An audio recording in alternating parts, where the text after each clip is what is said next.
program is rated TV MAL. It contains strong language and is intended only for mature audiences. If you're not down with that, we got 2 words for you! Kyle?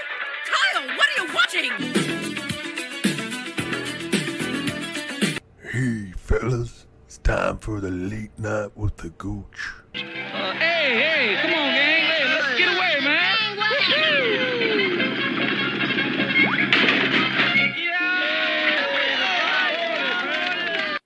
ヒロ、何してるの？おっと。ごめんね。それはその。I'm sick of them all. How about a ride? You like that car more than me. Who's talking about car? That's Uranus. Sometimes referred to as living fossils. What you watching?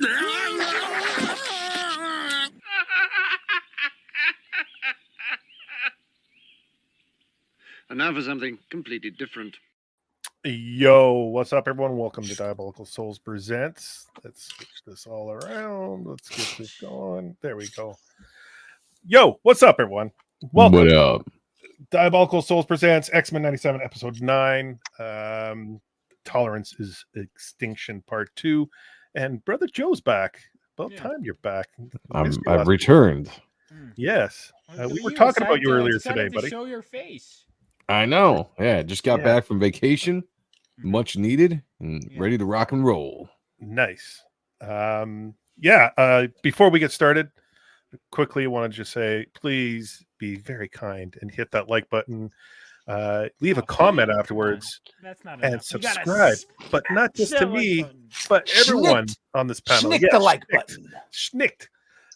Speaking of schnicked, what's up there, Badger? Not too. Hi, buddy. I was just on your show. Like, hi, we stream a lot, and it's fun. Yeah. Together. It is. Yeah, no, we're here to talk about it. God, 9 episodes. Let's go. Yeah, let's go. Was this the episode you've been waiting for, Badger? Yes. Yeah, this is, and oddly enough, this one was not written by Bo. This one was written by Anthony Saletti. So really, yeah, interesting. Yeah, Joe, yes, how sir. you doing, buddy? We were promoting your book earlier. Thank you, guys. I appreciate it. Congratulations on the print book. That quality looks really good, even in the photos that you posted.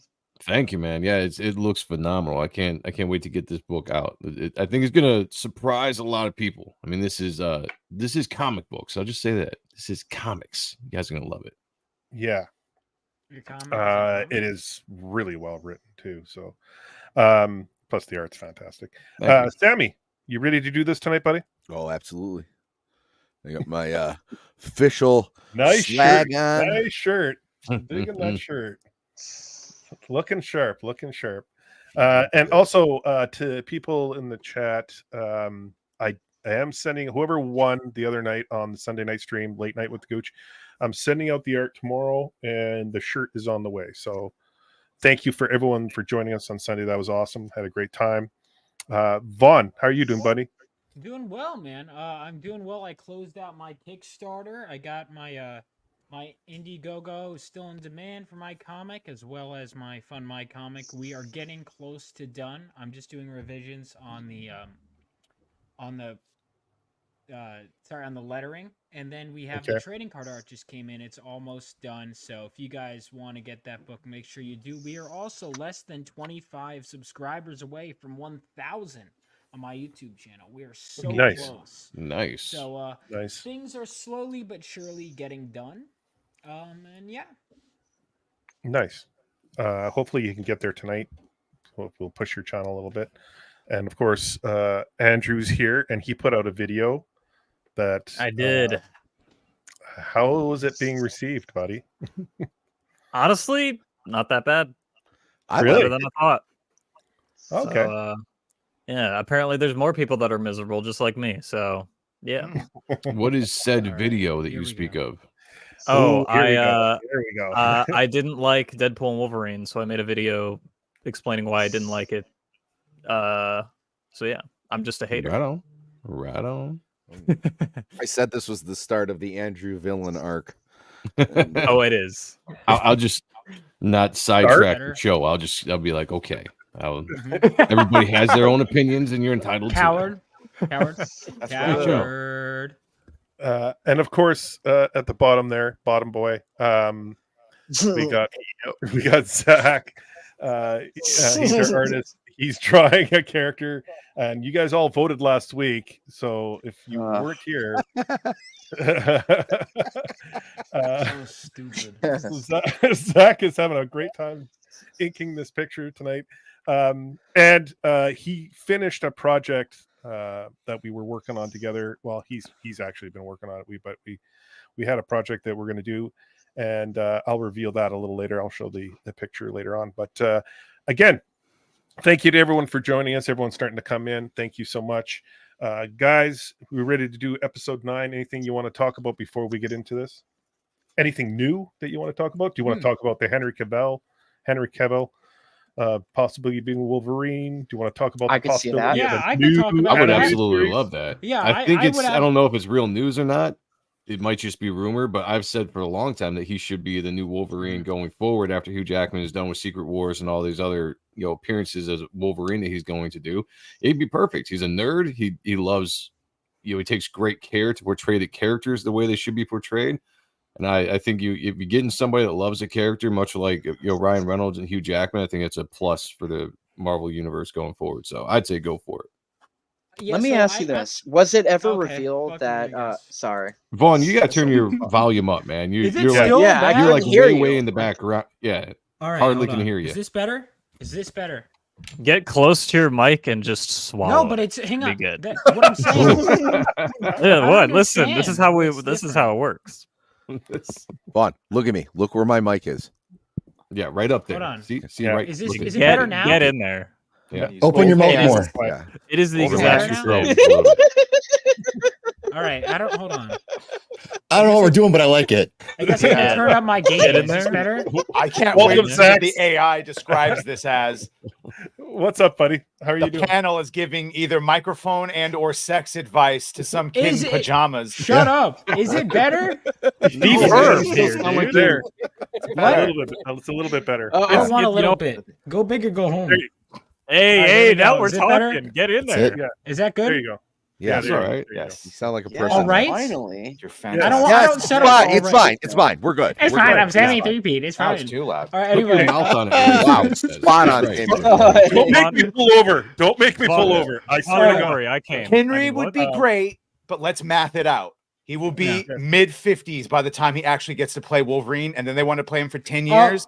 Get he's someone only younger, and 41. that they can afford. Daniel All the budget would go to Radcliffe. Henry. All right, Daniel all right. Radcliffe, yeah. So how about now? This is a controversial but correct opinion, as most correct opinions tend to be. So I think there we we need go. to get a shorter actor to play Wolverine. Now, some Can't people. hear you. Turn your mic back off. So some people, Peter Dinklage. some people could be. Yes. Well, listen, I think a shorter Wolverine. I was sold on that. Personally, I was sold on a shorter Wolverine. People are like, ha ha ha, see how ridiculous it would look. Some people said that, which is a ludicrous statement. want Peter From Dinklage? I some said it people. because it's a correct statement. All right, Zach, hang on. How tall are you, by the way, Zach? I'm 5'5", you piece of shit. What are you? No, trying to I'm get saying, at? do you, I'm saying, What? Zach, No shit, Zach. man. What I'm saying is, do you like when people like, for Zach's example, I based. don't know, maybe Joe Sontag, for example, would say that you're lesser because Like of I your said, height. my Because name. I would never say that. I'm a He's a supporter short of you, Zach. king. But but Joe 'cause I Sontag, get for laid. example, might think. All right. Well, I'm trying to. Zach, Why are I'm you trying saying to his fight full for you. name? I don't know. He loves me. Yeah. I'm Vaughn's hero. You know why? Okay, It's easy to here's why see. a shorter guy won't work, because Wolverine's. I'm going to say this again, Badger. He's thick up top, so the smaller people can't really get unless you get a bodybuilder. So that's why Henry Cavill would be better as Wolverine, because he's very thick, muscular wise, body shape wise, Yes. not anything. Yeah, there we go. Maybe. Sammy. See, here's my thing. And now, he's 'cause shorter. you- He's shorter you- than Beautiful. Jackman. Why? So there you go. There's a Do you shorter like this one, Wolverine Vaughn? right there. Yeah. I would love to have Wolverine be done well. I would love to have Henry Cavill be an X-Men. My question is, we're looking for an X-Men to be done right who hasn't been. why give the guy who cares the most the character that we know is going to get done well? Like Wolverine Is this the most is popular like character? We don't that's know. what I We mean. wanna But draw. so why not give someone else? Because the Wolverine franchise is great. X-Men franchise, you know, we need a strong X-Men, not just a strong Wolverine. So I feel like if we want to actually save it, we need to go all out on the X-Men casting. And I height think is Henry what's going to break Cavill. it. Henry Height Cavill is an should important be factor. Colossus. We're not. Height is going to make all the difference. Colossus. You're Well, I thinking mean, like, Colossus. we live in an Lucky. age Yeah. where Nah. they could Henry Cavill's giant. you can get it. He Yeah. can't be Colossus. But Colossus. I love Colossus. Don't get me wrong, but like the star power, Colossus is that character that he's like a nice guy and all. But I don't know. I feel like Henry Cavill could bring more to a role. You got to cast the most important actor in the most important role, the one that's Right. going to bring Cyclops. the butts into the seats, and that would Cyclops. be Wolverine. Cyclops. That's why he's carried the entire X-Men We the do live in a MCU since simulation. 2000. So it makes sense story-wise if you were writing all this dumb shit that Henry would get screwed out of Superman, screwed out of Warhammer, screwed out of Witcher, and then give us the best fucking Wolverine for 10 years that human growth hormone can give us. Yes. Because he will be old, but it'll be all right. He can pull it off. I don't. Let me ask you this: why the fuck absolutely did he could. get kicked out of the role of Superman? I was so like, you know, James Gunn. Yeah, Zack it's all Snyder. James Gunn. Because Zack Snyder did Had nothing to do with Zack Snyder. I think it did because Zack Snyder did irreparable damage to that version of the character. that you James just No, had it had to- nothing to do with that. James Gunn got handed the reins, came in, wanted to do his own thing, so he cleaned house. That is, And The He Rock needed tried to. to use it as a Because power Zack play. Snyder ruined Jack that. Snyder. Jack Snyder. Jack Snyder. He's an asshole That's- too. Zack That's Snyder. worse. I do like they're More like, lens well, the flare. guy they cast looks like Henry Cavill. I was like, yeah, Henry Cavill looks like Superman. Right. The guy's exactly. got so anyone they cast in that role. So Yep. Andrew has something to say because you guys are kind of Boosh, by the way. I based. did. I was just saying. I don't think Henry Cavill is like that brilliant of an actor. I think he has the muscle, but I don't think he has the range. That's for why he'd be a Wolverine. great Wolverine. That's I would all say you don't need a lot of Really? range to be Wolverine. Yeah, you don't need a lot of range. Well, I don't. You Nah. just got to but- do this. Listen, I didn't even buy his performance in Deadpool and Wolverine when he was just. I don't know. He doesn't hit Bub right. You know, he doesn't hit Bub right.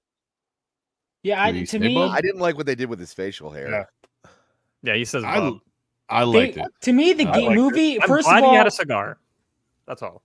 you know what doesn't sell me on it when the movie keeps trying to say this just feels right. Like, just let the audience decide if it feels right or not. Stop I with the mean, whole. maybe that was a Oh, joke. come on, that was I a would joke, say that's though. it's comedy, Vaughn. Damn, You know, everybody. maybe that stuff goes funny. over your head. It seems like you and a Shut bunch of up. other people. Let's say Joe- hello to the chat, you guys. Mama Badger. Another thank shot you at for short joining video Joe us. and I are Joe gonna go have Sontag. fun and watch Deadpool and Wolverine. Fucking no fun Exactly. Marvel mommies. Can I Boosh, join you thanks for joining guys? us, brother. Yeah. Yes. Yes, you can. Everyone, a big congratulations to Cannoli. Hello, people. I'm here for the Gooch. 1,000 subs today. All right. Congratulations, Congrats. buddy. Congrats. That must feel Great great, job. huh, Vaughn? You'll get there someday. Yeah, I'll kid. get there. It's only taking me 11 years. 11 years. 11 years. Blue collars in the house. Racerhead is here. Scooby, Shit. thank you for showing up, Scooby. Always appreciate seeing you and Mama in the Yeah. chats. Blue collar for $2. Thank you, Blue collar. Working as usual. Great panel as always. Then Sammy. Joe saying hello to everyone in the chat. Scrolling down. That's right. Man of the people. We got Alex VRB here. Your mic is just a What's smidge up, too quiet. Alex? No, actually, just leave it like that. Alex is a Um, huge supporter of everybody. We got Jay Yes. Goodwin in the Yes. house. Gooch We has did that come out. earlier. Yes, I've come out. Yeah. He's Um, thick. He's thick, Badger. Clip it. Clip it. Awesome Awesome here. Banksy Maine, another tall ass Wolvie question mark. What about Tom Hardy? Well, anybody Because that's they not can 5'3" edit is that. I mean, technically let's be tall real ass. here. They can Yeah, but edit then that you're running shit. into the That's- age problem. Henry again. Cavill is 6'1" at the most. Who's the one actor, that twink actor they always pick? Oh, Timothy Chalamet? Chalamet. Oh, no. Dude, I'm yeah, sorry. yeah. No. Dude, get him some roids. No, that would actually be crazy. Bro. No. That's so crazy it could work. Hold on. No amount of roids Roid can him change your up. body frame. Like Roid him up. Make him almost make his heart explode. It's going to be so funny. You would you have the literally. $8 billion You man have to him. change him on a genetic level Yeah. for me to see him as Wolverine. That's what You we're have gonna to raise do. your head and jam out. Make Hope man you his heart- appreciate this. heart explode. Short characters just do not do good on the big Well, screen. do not do That's well. just it's Tom Holland. nobody really wants to see a very short character on screen. That's why the Danny Napoleon DeVito- movie failed. Yeah. There's yo. more reasons, but yeah. Just saying. Jokes, You people. gotta Jokes. manipulate that shit. Always, buddy. Yeah, well, that's why you can make someone tall like Cyclops the main character. Boom. Problem solved. Thank you. Can we talk about the episode? Yes, we're gonna get into the episode right now. That's true. I was gonna like, speaking of peak, let's talk about Cyclops. Yeah, exactly. Perfect. Uh, Great things. Hey, I love me some Cyclops, no doubt. Yeah, me too. He should be taller than Wolverine. Can we at least agree on that? If Wolverine is Yeah. taller? Yeah, I agree. The Cyclops should be taller than Yes. Wolverine. Yeah. Sure. Glenn Powell for Cyclops. How's that? They actually, I 100% would like that idea. Do you think I'm because all he's for because casting he's good at the right fly actor boy? for the right role, no matter of height. Because I think Glenn Powell has that like, and maybe That's it's right. just everything No, I've yeah, seen him in. He has that like kind of fly boy, like Hal Jordan kind of feel. But I don't know if I He see him as does. like the Have you- straight edge wait, Cyclops. Hold on. Have you Johnny seen Storm? Buster's? Chalamet. Johnny Yeah. Storm? I could see. Why are we bringing it up again? Yeah, why are we doing this again? Who Angel? is He'd this? be good as Angel. Timothy I could Chalamet? Boy. Yeah, No, Angel. not Timothy Chalamet. I'm talking about Glenn Powell. All right, X-Men 97, episode 9. Episode 9. Let's get into this. God. We start off the rising of the sun from the night before. We see Xavier sitting there pondering, why can't I walk still?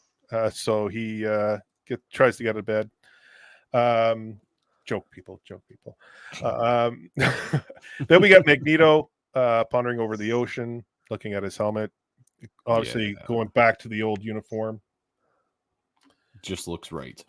It Way looks better. absolutely right. Yeah, He's better. staring at the cargo ships dead in the water. Yep. We see I like this scene with Bastion carrying his mother and then through the city and crying, like showing some tears. That was pretty good, yeah. We get to this scene right here where Jubilee and Roberto are running down into the valley, running away from the mutant haters and riders. Then we flip to Xavier wiping down his, what is this thing called? This wheelchair, like It's what a is hover this little- chair. Hover chair. That's okay. Yes, that. Yeah. That's Just a as Jim I Lee's changed it. design, is it? What's that? That's Jim Lee's design chair, right? Yeah, believe I think so, it is. yes. Nice. Yeah. Which we discussed the other day, like looks sweet, but it is not convenient at all when you Fuck try does to he make corners? Yeah. Yeah, that is a giant car. You're driving a car in that. I like this with Magneto putting on the helmet, like he's going back to being Magneto. Like, yes, this is transformation happening right in front of our eyes. Then we're seeing Jubilee and Roberto being cornered, and then we get introduced to Storm and Forge. They've come back to help out. I love the animation for Storm in this. The artwork for her is just peak. She Nailed looked. that This is costume. this is the way Storm should look. Yeah, she should. This is the way Storm should look like. Yeah, she looks great. So does Forge. I like that stance of his. Draws your attention. Yeah, you get that. In all You got that seriousness, era, I really wanted their relationship in the comics to work out. They've always were there, but then they're like they break them up. And I honestly thought that them being married would actually have been cool to see, but it was just never meant to be, I guess. I like those those two showing up. I like that Forge has his costume. I think that was really cool. I don't know, just he had that like later that costume that he and Banshee wore together, and it did make me sad that we'll never get to see that brotherly duo. But they did good with that, and it was nice to see them. Hey, side question: why do people in wheelchairs always have blankets on their legs? I was gonna say it. Why does he put a blanket on his legs? If he can't feel them, how does he get cold? Why cover them? Oh, that's because of the muscle mass. I was just gonna say they look weird. He was just using them. They're You can't normal exercise size. them, so they start to kind of wither. It's cock But even when he was in space, he wasn't really using them because the prosthetic limbs that he had that made him walk was covering his whole leg. Oh, so it's he's just still getting manipulating some his form of legs. warmth. Well, we're about body positivity here. We wouldn't shame him for that. Nah, he's got cock shame. He can't. Oh. Damn, sorry. I wasn't trying to laugh, but I did. And then we're seeing Magneto creating asteroid M here.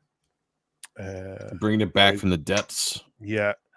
This part right here was another great point, great scene. When Bastion's looking out the window with his mother, he's laying her in bed. She's dead, right? And, well, I don't know if technically dead because she's part machine, but I think she can be somewhat Twisted rescued. and evil. Yeah.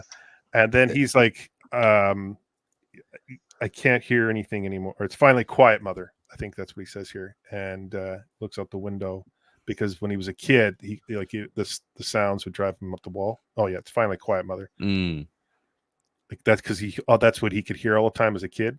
And since he was born, all he could hear is machinery because he uses machinery to his advantage. That obviously the painting on the wall. And then we see the arrival of Storm coming down. Great entrance of Storm. So cool. I love this scene. Roberto's still not doing a damn thing. No. I saw a Friends of Humanity t-shirt online and I was like, who is this for? And then you bought it. Who is this for? Me. Yeah. He's not denying it either. You want to be part of the fictional hate group? So then we're introduced to this. We finally get some heavy dialogue here where we get into Jean Grey saying the world is going to end in 12 hours, so you two better make this fast. And you see Scott Summers basically questioning Xavier's decisions and blaming him for everything, and Xavier kind of asking him like he wanted those two to be free. Any comments on this scene here, you guys? Just real quick, because I just watched it. This is very similar to conversations and dynamics that always end up happening between Batman and Dick Grayson. Batman knows that ultimately Dick Grayson is better than him and should just be Batman, but he wants him to have his own life and doesn't want him to have that curse. But in that, he ends up fucking off if he had just accepted the fact that Dick Grayson probably should be Batman. Same with this. Like, he should just accept the fact that Scott he's the leader of the X-Men, even if he doesn't want that for him. Yeah, I think it's a trope, you know. I mean, it's good. It worked in the story, you know. It just to have some kind of conflict, and they both have to kind of have an understanding of the situation, and you know, blah blah blah. It didn't do anything for me. It was kind of like, let's move on from the scene because I kind of expected it. So it's like, let's get through it, you know. This is one of those things, and a lot of TV shows have it.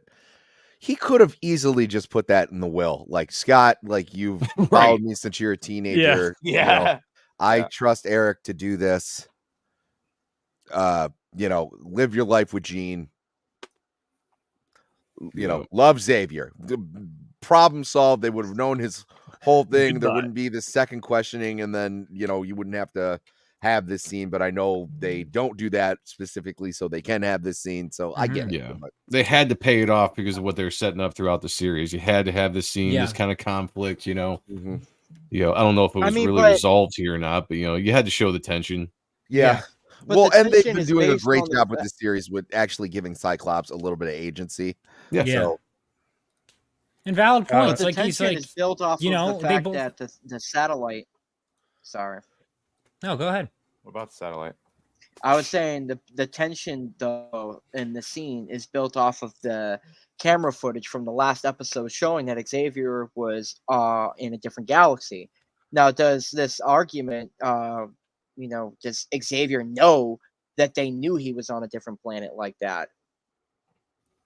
Yeah, they never really touched that, do they? Exactly. It's kind of like, hey, I'm back. Think that it doesn't matter, like, you know, when they're bringing up his last will and testament, I mean, they have to assume that he's gone, you know, no matter what. You know, even if they knew that he left with the Shi'ar, once you bring out the will, you have to assume he's not coming back. So right. But see, people complain about a yellow costume, but it blends right in. Yeah, I didn't even notice. Mastermind kind of thing. It's like, oh, Bastion orchestrated him leaving Earth and then you know, faking his death. So therefore, like, again, Bastion is responsible for this argument happening. And do the X-Men really know that it's his doing? And therefore, why would they fault Charles in an argument when it's not his fault at the end of the day? Well, because he made no. Even if he did leave, even if he left them to think that he was either dead or not coming back without any type of word or Magneto. Yeah. Yeah. I think this whole thing is like a third date with a chick, and like, you know, she always says, I'll have the side salad. I'm not that hungry. I don't eat a lot. And then like she eats most of your fries and half of your steak. It's like that's what Professor X is doing to him. He's like, no, you should go. You should go on your own. He's like, well, but I need you here right now. It's a chick move. The whole thing is a chick move. It's also the check fight with the chick. No, I mean, I should pay for my half. No, you're not paying for your half. We know you're not. It's the father-son dichotomy, you know, like at some point, Scott, for the most part, throughout his entire life, has done what Xavier wanted him to do, tried to live up to Xavier's goals, dreams, all that kind of stuff. And it's almost that point in time where Scott's actually becoming his own man, as oddly as that sounds, in this whole arc, you know, with Xavier not being there. You know, and Xavier's coming back thinking everything's going to be status quo, fall in place like it was before. And, you know, he's realizing things have changed since he's been gone. And I think it just serves the purpose of growing Scott's character and also growing Xavier's character at the same time. Yeah. No, but Scott, I mean, let's not beat around the bush here. Scott has abandonment issues, like so. Yeah, true. I always forget about that. Yeah, he's a man baby. He's a spoiled man baby. He can't. No, spoiled. No, the only time Vaughn and I can ever agree on anything. Yeah, I'm not trying to be smart. He always walks away from the argument and a big puffy, like a spoiled little brat. Like he just can't handle the other side of the argument. He refuses to listen to it. And if he does listen to it, he doesn't like what he's hearing, and he marches off like a little man baby. That is not a leader. That is not a leader. I'm sorry.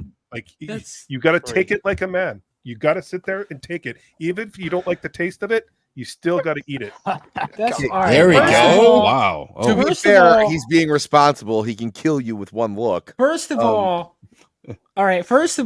okay. How dare he be mad that Professor X put a terrorist in charge instead of him? I'd be pissed as hell too. That terrorist, they're mortal enemies. You know what? Scott was against Magneto from the get-go, and if he would have listened to Magneto, they wouldn't have been they wouldn't have been the issues that they were going through, because Magneto was warning him. Magneto was warning him the whole time. They had to be cautious of everything that was happening. Are you agreeing with the terrorist right now, Gooch? No, he's right. No, he's absolutely right. Magneto is a terrorist. I don't think he was the leader of the X-Men. He was put in that position, and Scott refused because he's a man-child and could not accept it. But it's a terrorist. No. Are we ignoring?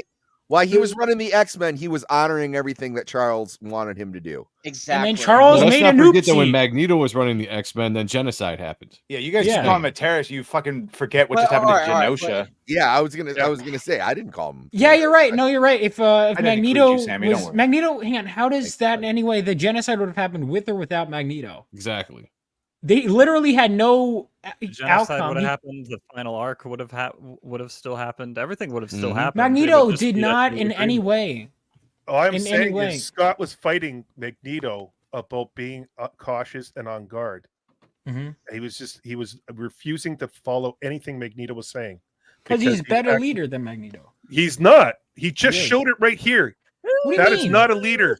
That is not a leader. You take it and you listen. You might not like it, but you take it. That is a leader. Take it. What? No. No. Hold on. I love it base doesn't J. matter. What are we? It does not matter whether you take it or not. What you need Take to it, do is bitch. like, all right, I'm gonna ignore this and I'm just gonna lock in and lead my team, and that's what. And he's also allowed, by the way, let's say this is a flawed moment. Let's say it is, okay? Still doesn't make him a bad person. It's just a character flaw. So it's still, let's not pretend like any of you guys would have handled this better, getting replaced by a terrorist. Like, get the fuck out none of of you guys have been in a fight with your dad and like walk away from it. Yeah. Also, I'm gonna be honest. But this is a flaw. But this is a flaw with Professor X. I think he's stupid. He should have put it in the will, and all of this is his fault. They're both Yeah. flawed. They Yes. both have valid points and I valid agree with criticisms that. against Now, them. let's But just to go say, back to hold on. let's just go- also, Cyclops is spoiled, man. He only had his parents get abducted by aliens. His mom killed. His brother got taken God. away. Oh my in an God. orphanage. What? It happens to millions of kids across the world, but they still move on. This is not Dr. Phil. People have their Mom, kids, he's a their better man. parents taken by Okay, aliens. wait. Yes. To justify Professor X, wasn't he in a coma when the Shi'ar took him? I can't remember, to be honest. Yes, yes, he was. My next Okay. question is, how did So you make then the he couldn't will? amend the will. So I feel a little bit more for Charles because he was kind of out of the situation. Maybe when you wake up, send a little fucking note back. You know, like, hey, I'm good, Right. but I'm gonna marry this queen. He didn't you want know? to step on their agency. And let me just say about the leadership thing, I got to push back on you a little bit, Jay. I mean, leaders don't Bad always take. just take it and fall in line. I mean, there is a guy named Captain Kirk who never listened to his leaders and did what he did, and he was a pretty damn good leader himself. Yeah. Mhm. Canadian boy. Good job. Yeah. Good job, chat. Well, Captain Kirk was Good ones put in that loving this. position. Scott wasn't put in that position for a reason. Because A he couldn't stupid handle it. reason. Why is it stupid? Why is it a Because- stupid reason? Look, he wasn't put in that reason because Xavier said he wanted him to be free of it.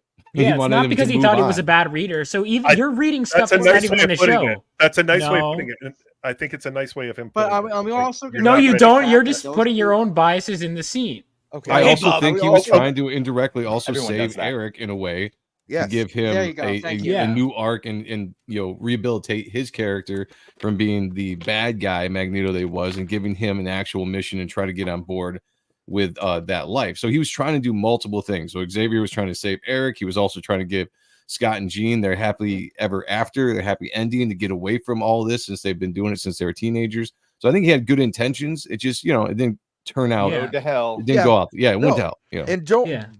jumping off what Joe said, think about it too, guys. Like there's two sides of the spectrum, and Xavier Bias and host, Magneto are the bias two host. heavy You should host hitters. election. You should host election debates. Wait, hold on a Jay. second. I want to hear what Yeah, Sammy Jay. was saying. Sammy said there's two sides of the Go ahead. spectrum, and Vaughn proved which side he was on. The tism Because spectrum. Jay was the one being biased by holding No, up we that just proved comment. that Vaughn is on the Hold on. spectrum. You we're proved that a all while on, ago. bro. Let's Are be you Vaughn? honest. No, I'm No, I saying got tested, so I know I'm not. Hold on, I'm hold saying- on. I'm It's saying okay. Jesus.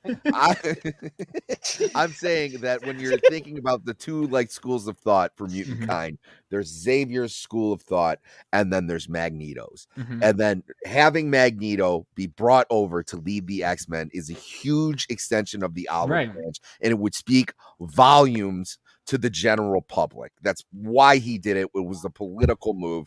And yes, there's the thing about the faith in his friend and everything, but if you're gonna go and have him lead Genosha like he was gonna do, like that, knowing that would unify everybody. So it was like you have both of those schools of thought in one figurehead, and that's a really good move. Okay, but Yeah, no. joking aside, though, in leadership, the dead guy doesn't always get to pick. And in this case, leadership is leadership. Ask the Romans how that worked out. I want this guy to be emperor when I'm gone. Okay, sure, we'll totally do that. No, that's not how these things go down. And in this case, really, if Cyclops was going to be a leader, he should have stepped in and said, "I am the leader. I don't care what X wanted. This is my team. This is my group. I'm running this team. If they follow me, then I'm the leader. That's it. That's how this stuff goes. And you don't get to pass it down. I don't buy that at all. That's not how it goes. He could have said that, but I think one of Scott's, I don't know if you want to say flaws or something, but he was trying to abide by Xavier's wishes, even if he didn't like it. Even into the fact that if he thought Xavier was still dead, Xavier's wish was Magneto was the leader. So he was Are they gonna move swallowing into his Scott's pride. one-bedroom apartment? Like, Yeah, Magneto what I was going owns to all say. the And by the shit way, now. Zaxx, yes, Yep. he can. He owns everything. He owns Yeah. the school. He owns the X-Men. He's dead. Yes, but he has. Are you going to vote for that. Kamala? Are you going to vote for Kamala? You don't vote in a will. That's who the president wants to be the next president. So you should listen to him, right? The old guy. He Okay, wants her. Well, Kamala Harris comes to my house Just after I saying. die, and tries to take my house, I'm Not your hoping my house. wife You're not will say no. president. But Sammy, you do you're not understand that president. He got the whole fucking shebang in the will, not just the team Yeah, like leadership. He had- owns the X Mansion and all the shit. So Yes. yeah. Scott can go, I'm the team leader, and they can go, yeah, and then they can Leadership is taken, earned, taken or earned, not given. It's not given, taken or earned. Well, leadership. the house and everything was actually given to Magneto. Yeah, so like he it was owns the like X-Men. in the will, he inherited everything that Xavier had. So whatever. I don't see these guys playing by the rules that much legally. Like, oh, technically, She-Hulk it's your season house. 2 is Scott taking Magneto to court and to get the mansion back. Yeah, that's a nice visor you're wearing, Scott. Give it up. Oh. You don't own it anymore. Well, then he can't keep it, right? But the team doesn't have to follow him. If Magneto comes in and kicks his ass, then if they want to follow him anyways, they can. They don't. Nobody owns them. Cyclops isn't kicking Magneto's ass. It's was it's just not the gonna say, 1619 project right now, you guys, and we're past Juneteenth, and you don't get to own people anymore. Maybe Nightcrawler, but you can rent them. What are we talking about? Wait, I don't know. I completely lost. I Yeah, okay. I'm very You confused guys all right have to now. vote for Kamala Harris except for Joe because I think he kicked my ass, so I'm not going to make it. All right, Nadia I'll with vote. the terrible take, and disagreeing with Storm, Charles Xavier, Wolverine. They all think Scott's a good leader, but what do they know? Well, no, sometimes he sleeps with Wolverine, so he might have. He doesn't. Oh well, He has two wives. actually, in the That's current good. comics, he does. All right, so Unfortunately. we're back to this. Rogue's waking up. She's calling out for Remy. Nightcrawler's there to comfort her and tell her about the event because she's kind of off a little bit, and he tells her about the deaths and the Trask did survive, and then we get to Storm, Forge, and Roberto and Jubilee entering the mansion and seeing the wreckage. Jean Grey's there to she's excited about Storm being back. And then we have Beast really excited to see Forge. And then the next scene we get into is the whole group talking about how they can work to take this, because they're running out of time, how they can take out Bastion and get Magneto to reverse the effect that he did to the Earth, the EMP effect. Any comments about this part right here? Yeah, I think Deadpool and Wolverine is a good movie. No, I'm just kidding. I'm trying to... Yeah, it was Scott when he totally irons said his jeans, doesn't he? when he said redo or try to undo what he's done, I was like, I don't think he can undo much of that. He might maybe nullify, but it seems like he really did fuck over a lot of the planet. Right? Yeah. What's interesting about the X-Men, and I won't include the Avengers in it because the Avengers are very, very coordinated with everything that they do. But the X-Men just seem very disorganized all the fucking time. They just have like people who people who are members of the X-Men will leave. They'll let them leave. They'll never keep tabs on each other or keep in contact. And then any of them will just come back and be like, "Oh, hey, what's up? What did I miss? Oh, you just missed a whole fucking massacre." Imagine if they kept in contact with some of these these individuals that left, even though they're no longer members. I feel a lot of these events that the X-Men have dealt with and witnessed would be easily avoided if they can go ahead and take care of that by keeping better organization. By the way, there's 106 people watching. Appreciate all of you. Make sure you hit that like and subscribe to these lovely people on the panel. So there's some really good lines in this. There was a line here: "When the sun sets tonight, it sets for the future." And then Scott, Xavier enters the room saying there's no, because Wolverine's getting a little heated, and he's like, "There's no one to blame but me." And then Scott's like, then he starts to be a leader here by saying there's going to be a gold team and a blue team. Yeah. So Storm and Jean are going to lead the gold team, and Scott and Rogue are going to lead the blue team to deal with Magneto. And so the gold team's going to go shut down the Bastion and the Galapagos Islands, and then obviously the blue team. That was Muir Island. No, even the line. Oh, go right here. Prime set never mind. upgrades. No, I was wrong. Yeah, I can admit when I'm wrong. No. I was just. Well, that's what a leader does, Vaughn. They listen to hard truths and they admit when they're wrong and they don't run away. Yep. Yeah, they run toward the action. Everyone wants to gaslight my boy Gooch like you didn't understand what he was saying. You knew. You knew. Gooch is what we have are two sides. We have the pro-America side, Cyclops, and the pro-Canada side, Wolverine. That's what. I love America personally. This part right here, where Roberto, like, he makes a comment about you gave the bad guy your school, and then right away Scott jumps in front and says, "Well, let's not get in the blame game." And now he's kind of thinking like a leader, but he's like again picking on a young kid. Well, they had to go through like a that. leader. He had to go through his process, right? His whole arc, like everything he's dealt with emotionally from the beginning of the series with the switching of Malin Pryor and Jean Grey and the losing of Nathan, his newborn child, to being abandoned by Xavier and all this kind of stuff. He had to work that all out. He did in that one scene. I think there was a scene in here, wasn't there, where Jean and Scott were talking after that argument, or am I thinking of a different episode?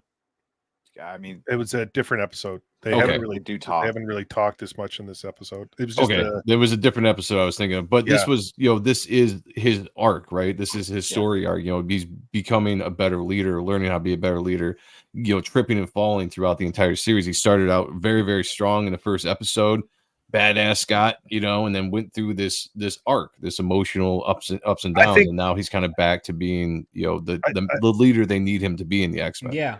I think we could circle back to that, Joe, because I'm gonna push a little on that when later on about some of the stuff that Scott does that I don't think he realizes the effects of his actions. So we see the boys here geeking out about technology.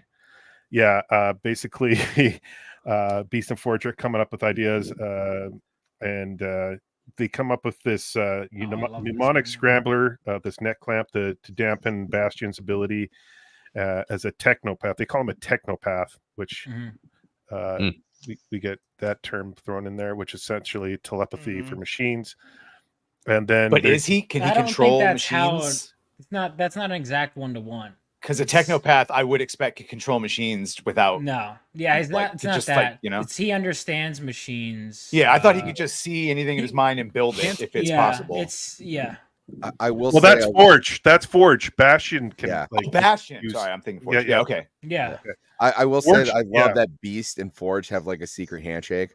Yeah, the boys. I also like that. I mean, maybe not in every aspect, but at least in terms of technology, that Beast basically acknowledges that Forge is smarter than him in this way, but they still both contribute something. I don't think it's smarter. I think he just has the ability to create technology. That's what I meant. Because but it seems like Beast might have to explain to Forge, because Forge just does it on instinct sometimes. Yeah. Sometimes I think I've heard that I haven't gotten here in the comics, but I've heard that sometimes Forge can just build something and then he's like, wait, how did I do that? And then he has to take it apart and figure out. Yeah. Oh, this goes into this. Yeah. He's Tony Stark without studying.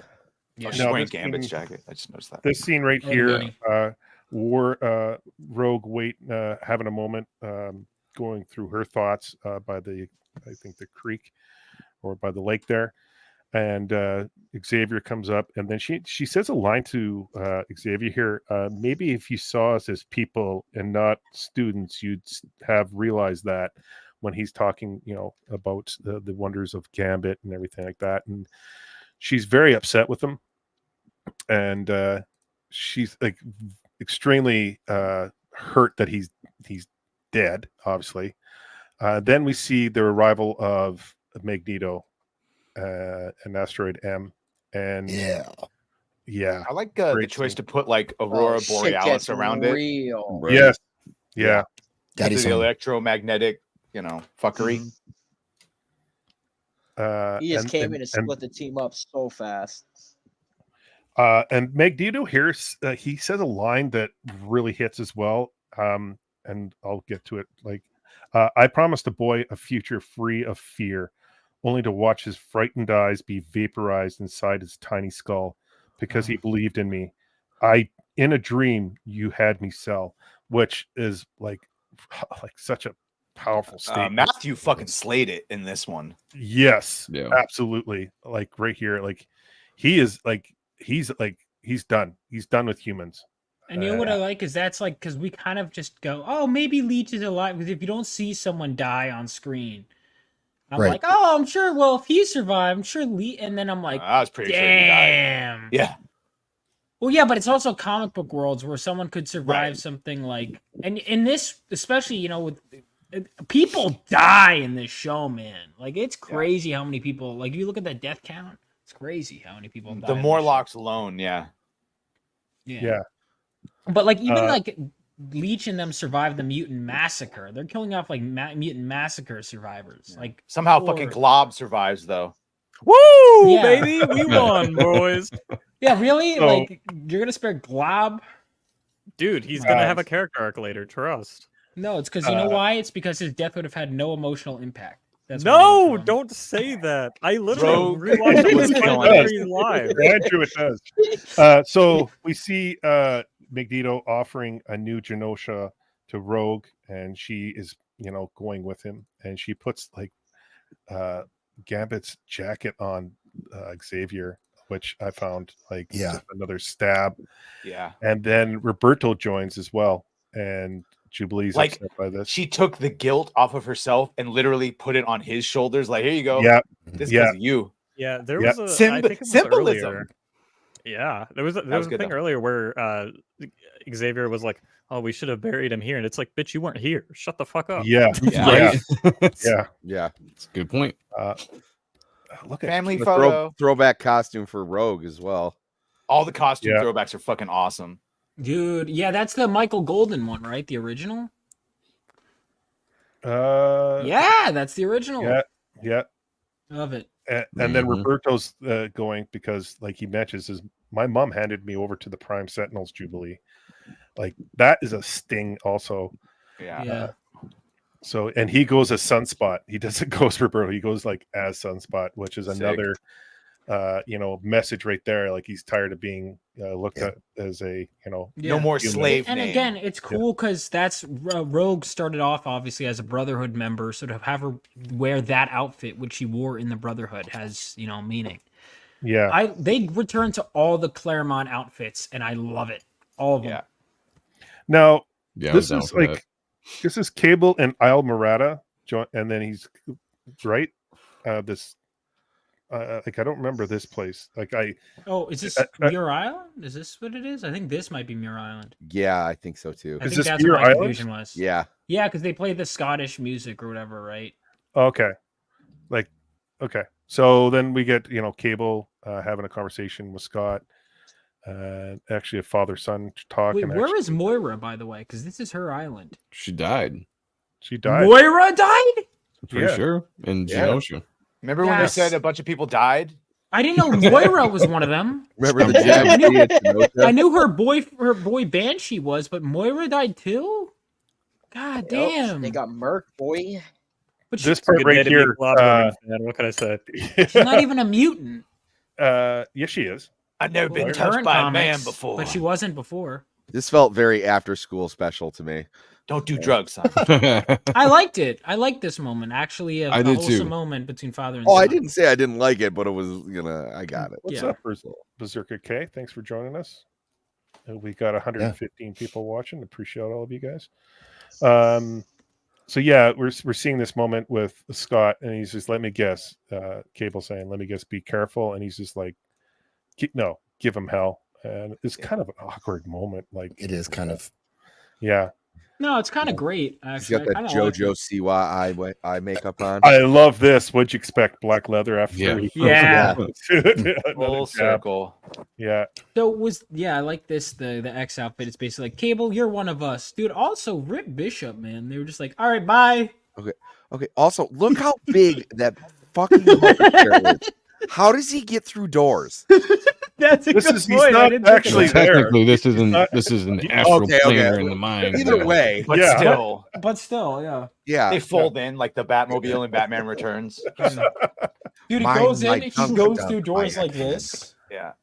I feel like the one in the comics was much sleeker than that. though. Yeah. He just phases was. through like maybe he can do that. And then we that's see the awesome. team get ready.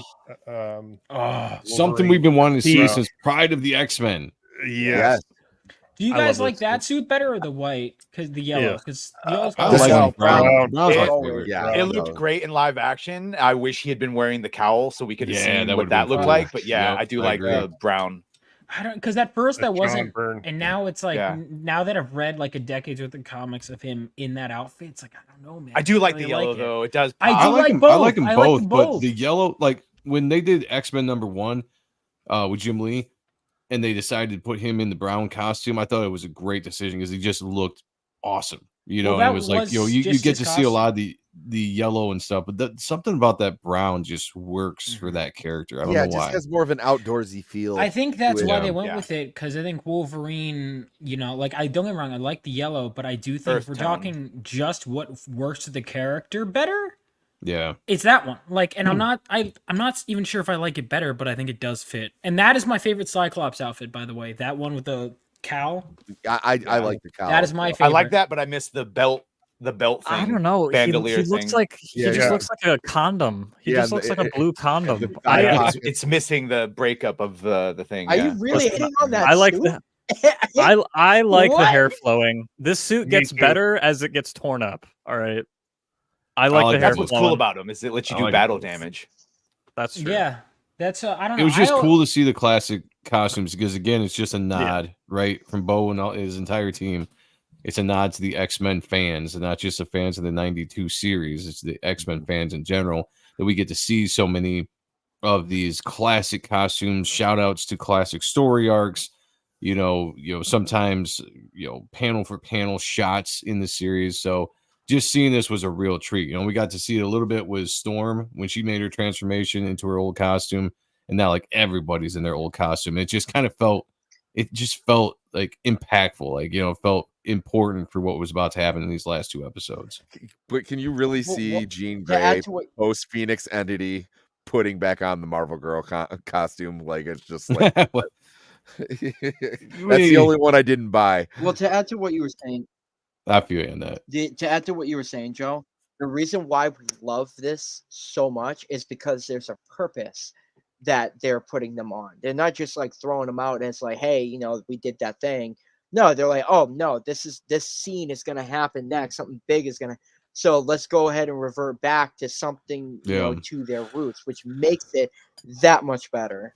I'm Well, wearing this suit for a reason. Well, One of and their those reasons I'm a headquarters was fucking X-Man. destroyed. That's what they had to work with. So, Yeah. Well, the Which is thing good, I though. think it's like they're gonna die. I think they're going on the assumption that we're probably not coming back from this one.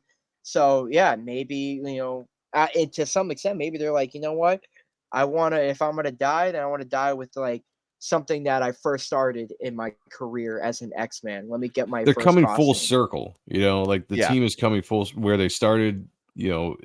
That's kind of how they're ending, right? Going into this situation where Mhm. they're all kind of expecting to die. Like this is we haven't really touched on it, but this is a situation they don't know if they're going to be able to reverse. And what they say in 12 hours or whatever, everything's going to be done. So this is almost like a suicide mission. If they don't succeed, it's all over. So it's kind of like this full. You come full circle, and you're back to your roots. You're back to the beginning. You're donning your old costumes. You're probably more together as a team, except for the ones that just took off in the mission to save mankind. So to me, it was some interesting symbolism, but also a nod or tip of the cap to the fans of the series. I think it's also interesting that they just discard the red and blue era costumes to go into the red and blue team. It's like a blending of eras, but I get why they did it though. So, question: why are these Sentinels in water? I don't know. Is it They're cooling down? I was It's saying, like is it Evangelion. water or is it like some kind of Evangelion reference, maybe, I don't know. It's techno water. Everyone knows it's full of It's of baby nutrients. baby. There you go. What Sentinels crave. Yeah. Yeah. It's like Gatorade energy drink. Yeah. This faction, it just look cool, yes, Yeah, this that's faction what I seems think sick. it is. It's actually just Bastion piss. Yeah. There's vats All right, of we added the piss. lore. Money, please. We fixed your shit for you. Just a bunch of nerds in we the see- background. Yeah, we see the Sentinels attack the gold team here, and So dope. Morph sleeping, and yeah, No, he wasn't.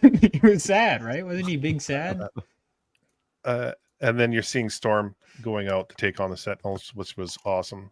Yeah, that was a beautifully. Omega I level. did. when that was happening, even though I really liked the dialogue, I was like, man, they're really hanging in there a long time talking while right.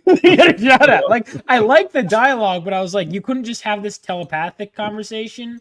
Well, they while also she's- have a handshake, secret handshake. So, Mm-hmm.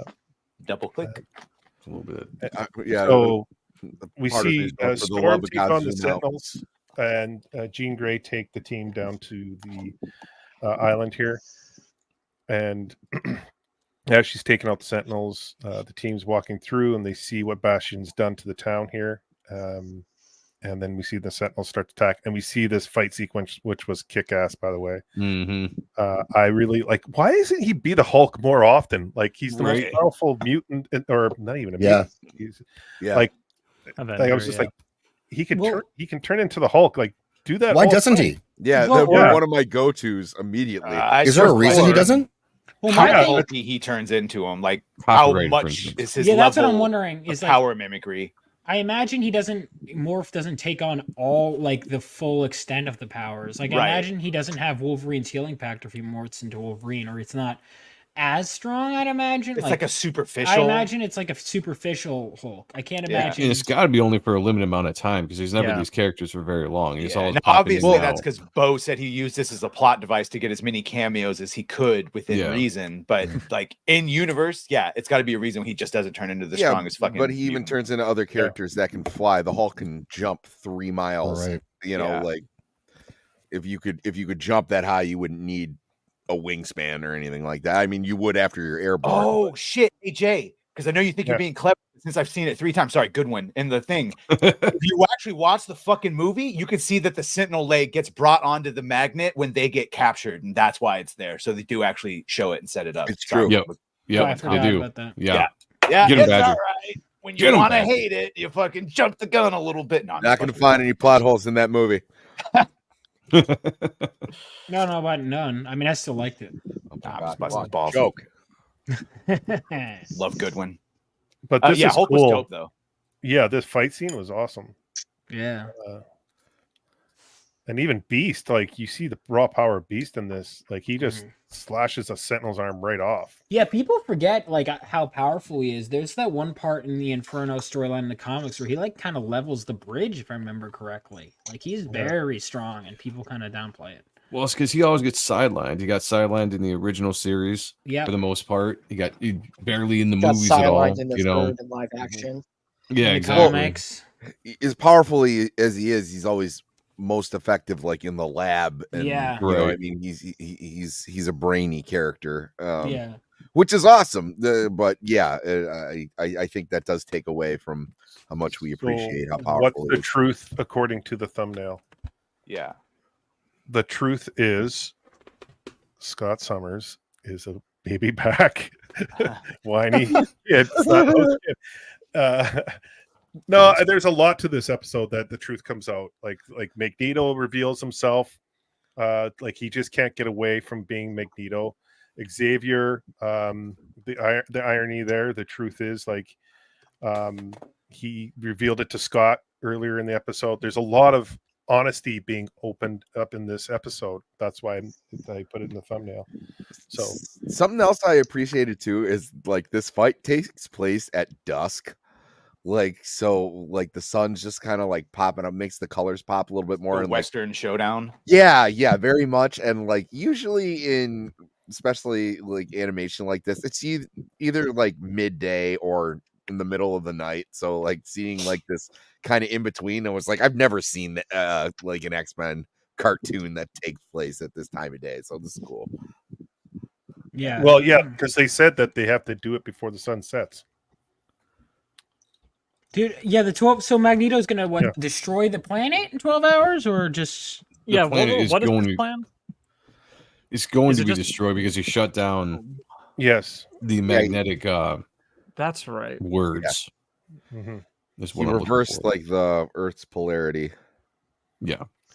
And by the way, this shot of Beast is kick ass. By the way, No, that's great. That's And that's a what good- that's what I was yeah. saying, Gooch. Like visually, I like that it's taking place at dusk. Like it's just it's just Yeah. a cool color scheme. Yeah. No, I coloring like the is look really of Beast. Yeah, the coloring is very cool. By the way, real quick, because Goodwin thinks he's being clever. First of all, it's not magically working. It's fucking technology that even destroyed and put apart works. And yes, he hit the emergency override that launched it. Secondly, all those bullets were made of special space age technology. There you go. Anti-magneto weapons. That's why they don't work with the magnet. Next. And then you see any other brain busters.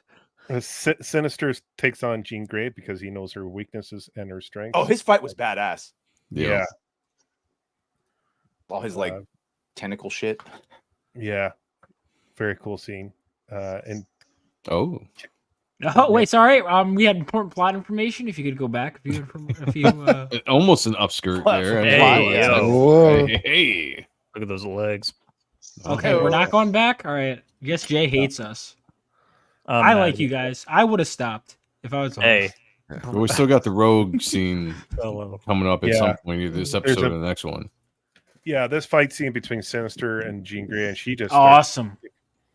Isn't it cool seeing Jean Grey do stuff and not just go? I swear to God. Fall over. Yeah. Hey, Batman, thanks for joining us, brother. Dude, it's Batman. No way.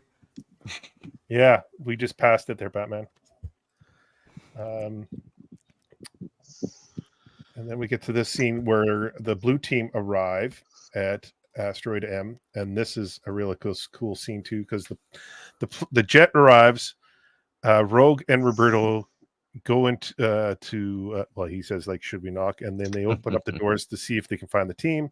And Nightcrawler teleported the team into where Magneto is obviously sitting. And but like I'm just wondering, because Magneto or Nightcrawler can only teleport to places that he has been to, right? Or can see or something like that. Yeah. So how did he teleport into this room if he's never seen it? I think they've covered that before. I don't know if it was in the movies, the comics, or the show. He has to guess, but you can basically. guess. Yeah. And sometimes you know there is danger in guessing because you don't quite know. Wall. Yeah. So I guess he can guess, and maybe that's what he did here. I don't know. But they had Asteroid M in the original series, right? Yeah. Was Nightcrawler in any of those episodes? I can't remember. So I'm like, maybe he's been there before. I don't know. Yeah, he must have been. He was in the original series. Nightcrawler? Wasn't he in one episode in the original series? It wasn't very much. It wasn't very much. And I think that's why people were upset, because they wanted more Nightcrawler. Yeah. Yeah, I thought he was going to be a mainstay, and he is, but he doesn't really have a lot to do in this. Yeah, he's a mainstay now. Well, even in the comics, like if you read the comics, it's mostly on Jean Grey and Scott, and then Wolverine and then it got into Colossus for a little bit for the X-Men. You think so? I think Nightcrawler had a lot of times to shine. I mean, he had the that one he was annual a side character, but you never saw he wasn't the main character for a book. Yeah. It was mostly there was the Dark Phoenix, and then there was the Hellfire Club, and then there was after that, what was after that? Yeah, but he was still living in the X Mansion though. Then there was the Weapon X, the Guardian, Vindicator or Guardian. I can't remember. Vindicator. It was both. Yeah, it was Vindicator, and then they changed it to Guardian. And they were both coming after. Yeah, Wendigo. They're coming after Wolverine, and then there was Colossus, the Russia stuff going on, and his sister. And then after that, I can't remember what happened after that, but. Well, it was like after Mutant Massacre, he gets injured, and then he gets sent to Excalibur, which is why the reason he's not there in those classic 90s Jim Lee designs is because by that point he was an Excalibur boy, and Colossus was on the team. So that's why in all those art pieces you don't see Nightcrawler, is because he had just missed that cut, kind of. Yeah. We have 137 people watching. Appreciate all you. Thank you for joining us. This is the meat and potatoes right here. This Wolverine finally we see Wolverine being Wolverine. Yeah, this still is crazy. Yeah, beautiful. I just love the outfit. I'm not gonna And then we're seeing everyone attacking Magneto, and then Rogan and Roberto interfere. And Xavier is saying, "Let's get the helmet." You see Jubilee get taken down by Roberto. You see a little bit of a Jubilee action being more than just, you know, a little pew pew going on. I was proud of her. Yeah, pew pew. Well, you mentioned pew pew, but like her power seems like to not even phase Roberto. Yeah, I would say everyone's just like shrugging it off, like it's just annoying. Yeah. Well, maybe it's not here. Maybe it's a little bit later, but they do give her a moment where she gets a little, you know, she lets loose a little bit. I thought that was kind of cool because I've never liked her character, never liked her power set, and they gave her a little bit of a moment. I thought was pretty decent. I think part of the problem. Oh, sorry, you go. No, go ahead, Vaughn. I was going to say, I think part of the problem with Jubilee has always been that she was just, again, a similar thing with Nightcrawler, where she had left to join Excalibur, and then suddenly we needed a new girl to replace Kitty Pryde, and she was always going to be inferior to Kitty Pryde, because, like, of course she is, you know? And so it's like, I think that's why Jubilee never quite caught on. They were like, we already had the better version. This is like knockoff Kitty Pryde. And I think that's why she never really... Yeah. Plus, Kitty Pryde's powers are so universally useful in any scenario. Sure, they may not be as sparkly, but you always can phase through something. You know, Jubilee. Oh, we need someone to like sparkle. I know. I never understood her powers. I'm just like, what? You know, I don't get it. Like there was already Dazzler before that. Jubilee, not a bad character, but just, you know. Well, and there's moments where Jubilee acts like Kitty Pryde. And it's like, why don't they just go with Kitty Pryde? I just like Kitty Pryde's a better character. Yes, like by far. Sorry. Great shot. I like this. Why did they go with Jubilee? Like, is there a reason? I think because she was already there. I think is why. No, Bo mentioned it. And I forget his answer, to be honest, because we asked that when he was on. Well, I mean, she was in the original '92 series. So it wouldn't have made sense not to have her. I think he basically said they had to because she was already in it and she was that character basically. So they just kept with it. Yeah, because they were told to. I'm pretty sure there was a reason for why they went with Jubilee. It's the same reason like Gambit. I was talking to Larry Houston from the original, who directed the original series, and he said they wanted Colossus instead of Gambit, but because Gambit was a new character because Gambit was a brand new character, he didn't have the attachment Colossus did, you know? And they were like, we're pushing this new character, Gambit. That's why we want him as a mainstay. Yeah, because he was a new popular character. Yeah, but I mean, not 25 years of history. Like, I'm not dissing Gambit. I'm just saying that's why they went with that. And that's why you see Colossus show up quite a bit in the original. Well, they made the right decision. I disagree, but this is where we see Morph come in as Bastion and asking Bastion to retreat, and Bastion sees exactly what Morph is up to, takes him out. Then Beast enters and tries to put the neck clamp around Bastion. He takes out Beast. Then this moment, he got super offended by that bracelet. Yeah, and then this moment right here where Forge is kicking ass with the jet.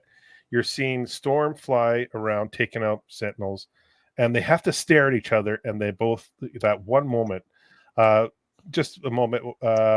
Gatekeeper, brother, thank you so much. $10. Sup, Gooch. Saw you were on, showing you a little love. About to turn in though. Shout out Badger, Drunk 3PO, Rat-a-tat-tat, Epic Mike, and blessings to the Epic Angel. Take care, bud. See ya. Stay safe there, Gatekeeper. Drive safe. Thanks for popping in, brother. I appreciate you a ton. Thank you so much for the $10. So yeah, this moment right here, where they're kicking ass in the air, and then this one moment where they have to look at each other.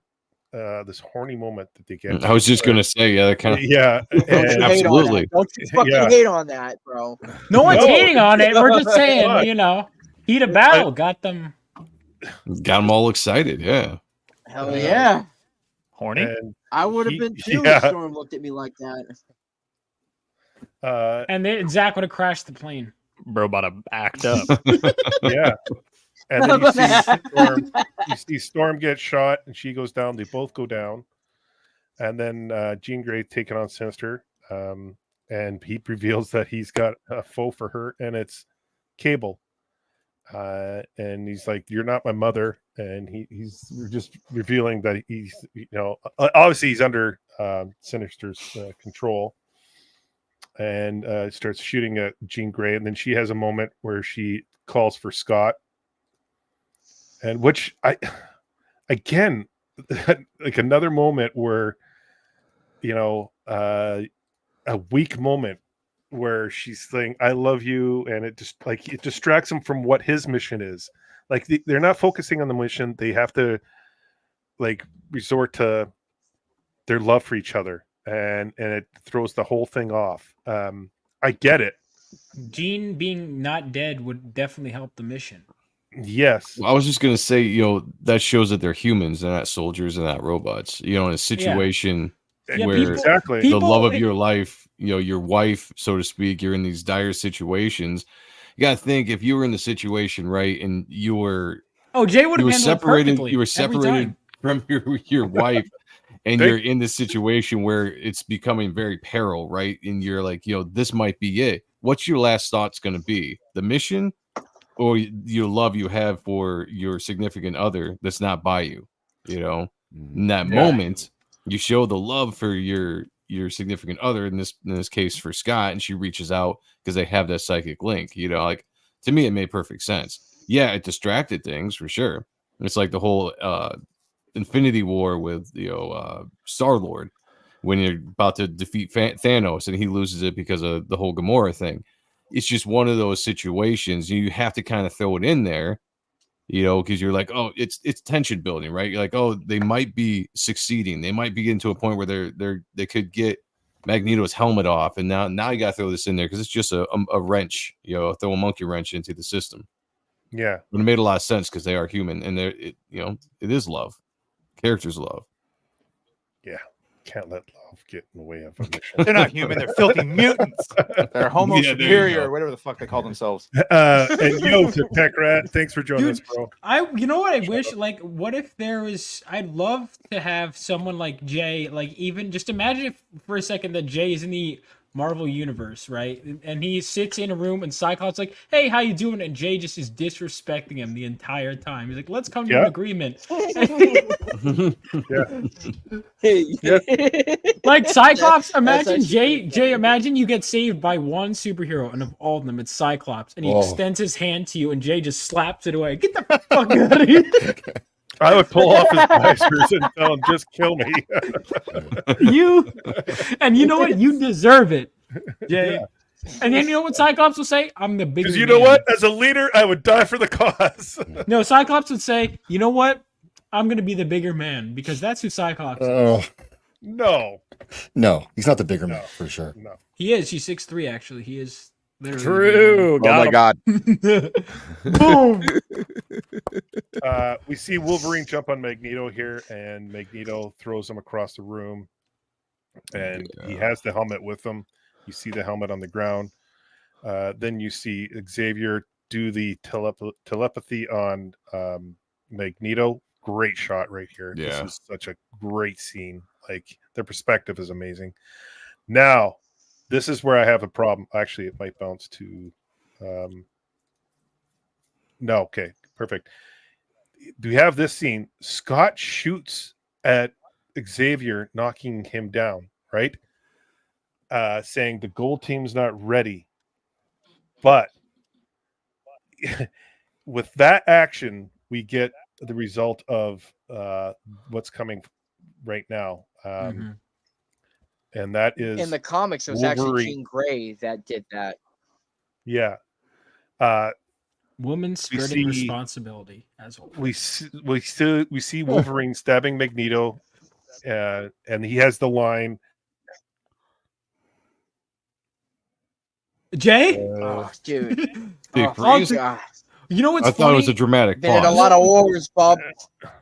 Yeah, been in a lot of wars, Bub. The brave always die first. And then I want to go ahead and. Oops, sorry, Jay. Go ahead. Nope, go jump in. I want to go ahead and say this is a perfect moment to say it. Out of all the individuals that Magneto has faced up against, he's always respected Wolverine the most. Yeah. Is that true? Yes, because he wanted It Wolverine is. to be part It of absolutely the is. Brotherhood of Mutants. Yeah. He wanted everyone to be part of the Brotherhood. No, he really No, wanted. not He as was much as actually Wolverine. targeting. Yeah, he was actually targeting Wolverine from the get go. I'm trying to remember The moments. thing, that, and is here's that the later thing with on? Wolverine about it too. No, that's from like that's been known throughout like since we got. Here's the thing Wolverine. with that too. In the beginning point, before leading up to the asteroid part in the comics, there was a point where when they confronted Magneto when he was taking nukes off of the torpedoes that he sunk down, and there was a scene where Wolverine tries to do a killing blow on him, and he cuts open the costume. Shut up, Jay. And Magneto, throughout that whole run, right up until that point where we get to hear Fatal Attractions, where it always bothered him, like, damn, after all that we've done, I've led the team and everything like that, he still tried to kill me. He was super bothered by that. So here, it's amazing. There could have been so much lines delivered. Dude, I think I want to point out, so 3 times, so I was watching this episode and it's find the whole dialogue, and then this massive storm happened, and every time there was a cool part in the action, the power went out. So like literally I got to the part where Wolverine, I swear to God, the claws go right into Magneto. I'm like, oh my God, and then power goes out. So this was one of the things I wasn't sure. Even after seeing Genosha or anything, how far they were going to push it. And it was like, as soon as I saw this moment, I was like, are they going to do it? Are they going to do it? I know. Yeah. And it was like, oh my God. This was probably one of the most exciting moments in the show for me up to that point, because all the other stuff that has happened. And Sean, my co-host on Ott and Stuff on Thursdays, we had been talking for weeks about the tone of the show, and we were saying, like, could you imagine if they ever adapted the Fatal Attraction storyline in coming seasons? Because we didn't think it was going to happen this season, but we had been talking about it for a while. We were like, you can imagine them actually doing this scene and us being able to experience this, for the first time ever, and then like 2 weeks later, they end up having this episode, and I was watching it, seeing it unfold, and in my mind, I'm like, are they going to do it? Are they going to do it? Yeah. And they do.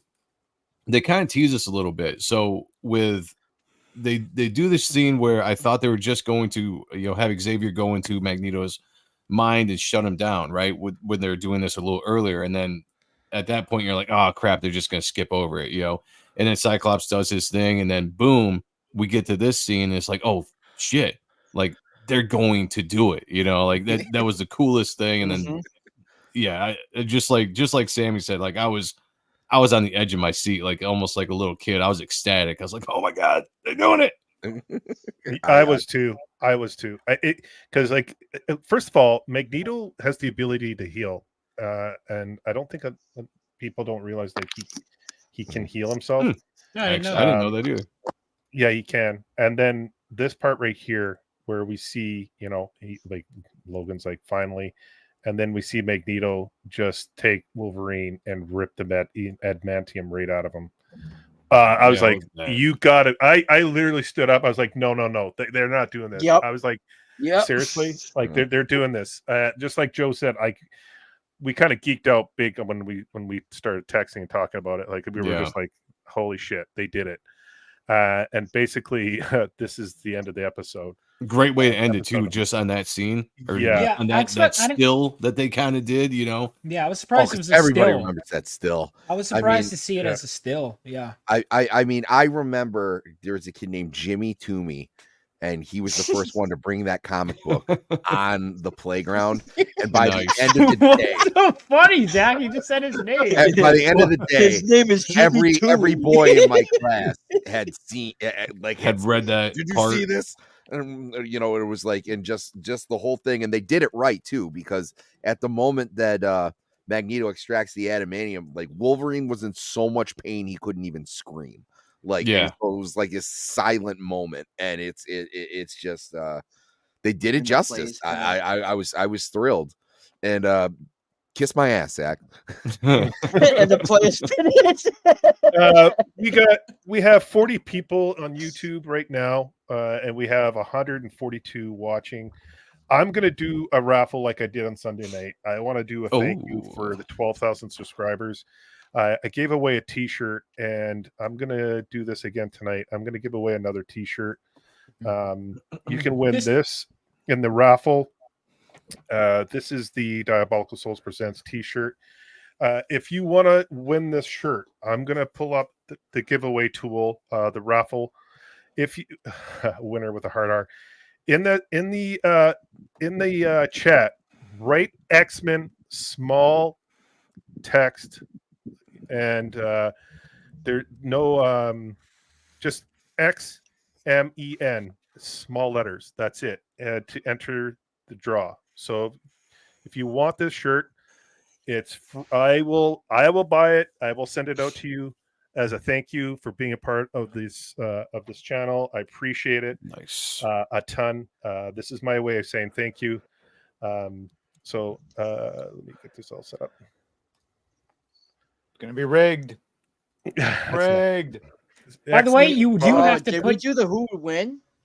Did we do that yet? What's or that? No. We didn't do the that. That's a who would surprise. win or no? And by the way, What? while you're setting this up, though, The matchup. Yeah.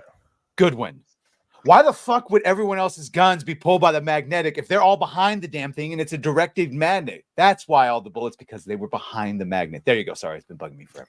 Also, too, just wanted to add out to everybody who's watching the show, listening in and whatnot. I know everyone who hasn't read the comic books is so used to seeing how quick Wolverine is when he takes the most serious damage in the Hollywood movies and whatnot. But back in the comics, like from the time he first came around, all the way up until the 90s or whatnot, there was a lot that was still not known about that character. Like, you didn't know his capabilities, how quick he would heal. There was certain things he was limited to. Well, wasn't he just that? Yeah, he had more limits, and I think it was a better character. Oh yeah, his healing factor was nowhere near what it was. There were times where he was like he was like on bed rest for weeks. Exactly. Yeah. Like it's fun for the movies to have his healing factor the way it is, but for the comics, I always like the fact that it took a while. He could heal, but he wasn't the Terminator. Yeah. And Fatal Attractions is the first serious storyline for Wolverine to really show, like, oh shit. Yeah. These are bone claws underneath. Like he had, which going forward, I'm looking forward to that in the series in season 2. Weapon X came. Weapon X came first, I thought.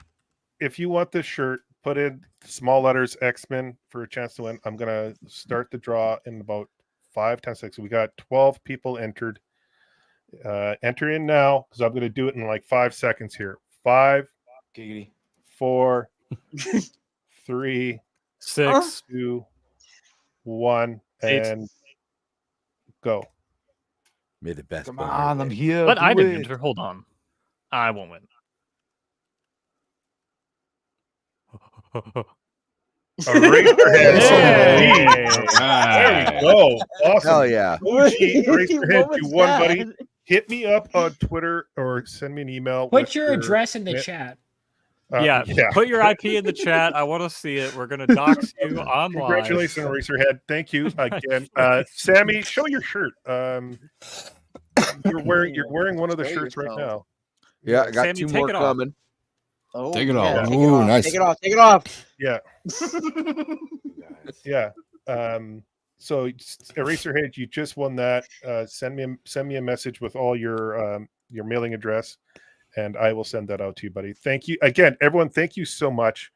Just keep Sammy on the big screen forever. Yeah. Let's get this clown off of here. So that's my always saying thank you. Sunday night I gave away some art and a shirt there too.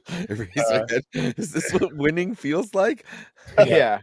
Also, while we got the group here, before we get into our final thoughts on tonight's episode, we've done this in a few for the last few episodes. We're going to do the versus mode. I kept it to the end. For tonight's versus mode, this is who I have for tonight, and it is boom, Beast versus Sabretooth. Oh, Sabretooth. Yeah. You quickly say that. You quickly say that, but I'm gonna say Sabretooth.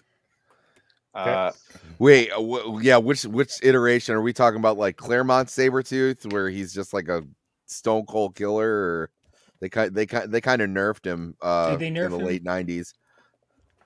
They're both super strong. I think people underestimate both of these characters' strengths in large part because of movies, because both of Healing them factor. are crazy strong. Yeah, healing factor, that's got to go to Sabretooth. I think Beast might be stronger, possibly. He is strong. Oh, yeah. Because here, well, the reason I say that is because people, I didn't realize how strong he was until in Mutant Massacre. There's this one part where he takes this, like, not even a dumb, I think it's like, I forget what it is, but he just compresses like this massive. I put it in the poll. I put the poll in the chat if you guys want to vote. Beast versus Sabretooth. I looked it up on Google. I looked it up in some of the other comic legends, and it actually it's pretty much a draw, depending on which way you want to go at it. Does Beast get prep time? I appreciate Batman asking that. Well, Beast Beast is incredibly smart and knows how to pick up the weaknesses, where Sabretooth can be a loose cannon. Yeah, he's feral, can be a loose cannon, and tends to get himself into trouble a lot because he will just go balls to the wall. I'm just curious, you guys. I know you guys, a couple of you guys answered Sabretooth, but anyone think Beast has a chance here? I don't know, man. He's so agile. So I mean, he could just be coming at Sabretooth in so many different directions, but that healing factor is going to be tough. Although I think he would find a way to either ensnare him or nullify that. But I mean, if you're just talking nose to nose, no holds barred, I mean, Sabretooth's probably going to win. Beast would have to beat him with intelligence and environment. Well, that's what I'm saying. He would have to actually. trap him or something, because like, oh, look, Wolverine. Sabretooth can just keep going. Maybe I was too quick to answer, because here's the thing. I do think, in terms of strength advantage, from what I've read of Claremont's run, because Sabretooth is no slouch, right? But at least in terms of feats of strength, I do think that Beast is stronger. He is. Beast is more acrobatic from what I've seen. Sabretooth is stronger than Wolverine, but so is Beast in terms of like physical strength. I don't think, let's be honest, height doesn't really matter. In this fight. Oh,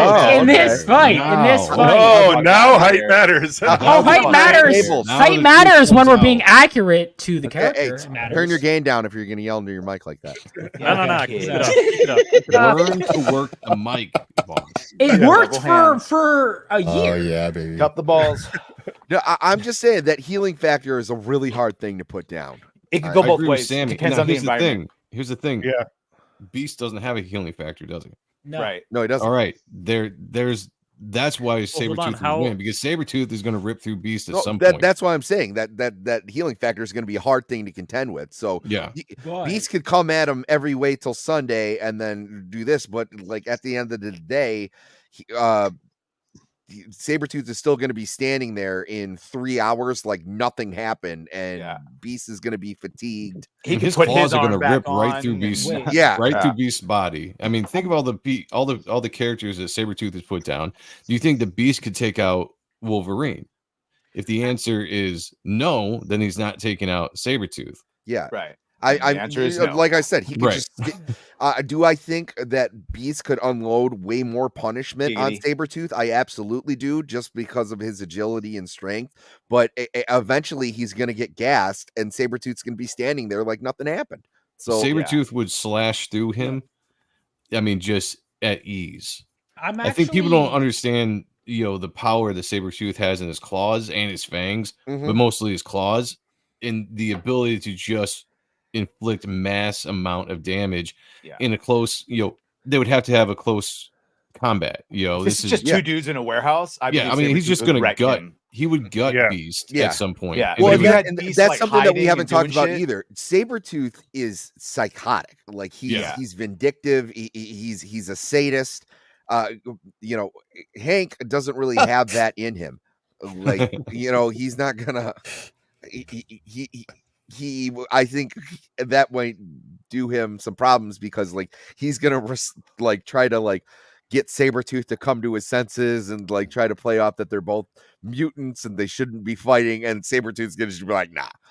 And I'm that actually, I might be going back on my original thing because I'm thinking about it, right? Okay, so Worst first of thing you all, can well, I'm a writer, so it's important. But Watch out, we got a badass. also a writer. I know, I'm messing with you. I'm It's messing with you. I literally know, 50. Oh no, it's 53% But hold- Sabretooth. So it was but hold 50-50 on. for the Because I may have swayed, because I'm thinking about it now. You know what healing factor doesn't counter for? Knockouts. Wolverine gets knocked out all the time. You can knock someone out as a healing Yeah. factor. Perfectly fine. All Beast needs to do is evade him enough to knock him unconscious, which That's I think it? is absolutely within his capabilities. I'd say that's So- called a win. Yep. Because here's the thing. Beast is smarter. He's more agile. Yes, I do think we're talking physicality, the healing factor, the feral on a surface level. If Sabretooth gets the jump on Beast, but if we're talking neutral starting point, let's see. So if they get the jump, Sabretooth wins. If prep time, Beast wins. But we're talking neutral ground. I could see it going either way. How does that not count? These characters, Beast doesn't. So kill Vaughn, him. what you basically said is, I could see him winning, I could see him losing. Yeah, or he it said could be a nothing tie. the whole time. No, I pick one. no, I Because think- a I think knockout is knockout- key. Okay, so hold on. I think a Yeah. knockout does count because if you take two characters like Deadpool and Wolverine and you have them fight, it doesn't matter because none of them are dying. I think a Yeah. knockout has to happen in order Well, to it measure has this to. fight. Most So- superheroes don't kill. Does he So if kill you're him gonna when he's have down? versus- You can kill him Well, after. he can't. If Like, after maybe the skin the fight, regen. one is wrapped up in fucking seatbelts and can't move, the other person won the fight. So Yeah. yeah, How often knocking have you out seen counts. Sabretooth That's in a great date knockout- night, actually. Really Yeah. is. knockout scenario where he's been So I knocked love out it. without Here's the thing. inflicting any kind of damage. The thing is, you could at some point maybe neutralize Sabretooth with your strength and agility and all this stuff. That's not going to stop the amount of claws in your guts hitting the ground when that's ripping through your skin in your close quarter combat. Mhm. So he Hold on, could I'm gonna hurt possibly take Sabretooth down, and then he's going to die of all his injuries. Well, if he avoids, which I think Beast, judging by his acrobatic capabilities, is capable of doing. I think he. Well, But it doesn't if that's matter. the There's still- it's case, still if that's the very case, close what example do we have combat. in any kind of history that Beast has ever been able to be acrobatic and avoid every single fight he's ever been in without taking any kind of damage? Any kind of damage? Yeah, because if you take just a little bit of damage from Sabretooth, it's going to be pretty How durable is he? significant. How Beast? durable is Beast? Beast. Um, I don't I mean, think he's no he has- slouch, but he's not invulnerable. Yeah, he's not invulnerable. Here's the And he thing doesn't about have a Beast. healing factor. There's No, two he doesn't. things about each character because I actually did some homework today. Beast is an incredible hand-to-hand combat tactician, like they say.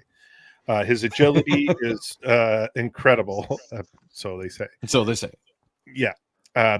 Sabretooth, also very, very good at hand-to-hand combat. Just not up to par with Beast because he's such a loose cannon. He's more feral than anything. The thing about Sabretooth that would probably throw things off is that he can smell your location at all times, like Wolverine. He can Are you sense it. shitting Like, me? Really? Yeah, I did Yeah. not know that. Senses. yes, Sabretooth? he has. No, I mean he has his senses, Yes. but to like no matter where you go, he's got you. Like That's how he finds Wolverine. He sits there and he Yeah. tracks him down for the scent. That's how he tracks down a lot of people in the comics. wow. That's why he's uses such a his proficient killer, and that's That's why why he's he's always been assassin. hired. Exactly. That's why he does a lot of people's dirty work, is because he's good at tracking other people. Damn, dude. No, He's a hunter. Sabretooth has this. But here's the thing: if they're stuck in a room together, that ability is No, irrelevant. no. It because- doesn't matter. Sabretooth has this, bro. Like, sorry. Also, you got factor in smell him? attitude. People are talking about, and this is the thing, Sabretooth is a stone cold killer. Yeah, that's what I was saying. He is out for death right off the bat. There's a difference when you have an attitude like that and you're going up against somebody like Beast. Yeah, you got the strength, you got the agility. He doesn't have that mentality. No, Beast would try to reason with him, and there is no reasoning with Sabretooth. Like that's been something that's been shown in the comics many, many times, where he'll even let you get close and let you think that, oh yeah, what you're saying is a lot of sense. Yeah. It makes a lot of sense, and then all of a sudden you got 5 puncture wounds in your back, and he's just We're all laughing. arguing And it just different takes a combat second. scenarios. It just takes a second for Sabretooth to have any kind of guard let down, and you're dead. Yeah. You've seen it before with so many other characters that he has killed. This should be like Infinite or any of those dumb shit, DC versus Marvel, where they just pop into a world across from each other and start fighting. No fucking conversation or anything. Who would win if they popped into a world and started fighting? Right. Probably Sabretooth. Sabretooth. That's my vote. Yeah. Going in circles. Sabretooth. I'm not saying that Beast is a bitch or anything, but No, I'm just saying but- it would come down to Sabretooth would win. There's Healing no doubt in my factor, mind. ferocity. Rick, thank you for the This $2. isn't I mean, actual even He's fight. just willing to That's cross such a- lines that Beast won't. So. Years Even of fighting. Wolverine has such a difficult Can I- time keeping up with him. Can I read the super chat, guys? Thank you. Yeah. Rick Costa, I'm late, but here I vote for Sabretooth, by the way. Thanks for joining us, Rick. Appreciate it. Did I miss a super chat? I'm not sure anymore. I think it's Sabretooth. He's taller. He has more reach. He has what, like 2-3 inches on him? Yeah, that's reach. Now, if we're talking Dark Beast, then we're talking a different character. Yeah, like I different- agree. Oh, but I hold can agree with on. that. Dark Wait, Beast is like but Beast is wide though. He's got a hella reach. I mean, he's thick. yeah, he's He is very thick. thick. Yeah, he's not willing to kill though. Dark Beast is definitely willing to kill. Well, he's calculated. That's not though. true. That's not true. Beast is willing to go there. He doesn't allow himself. He constantly fights the urge to become fully enveloped by Beast. Is that true? Like, Because I've never seen.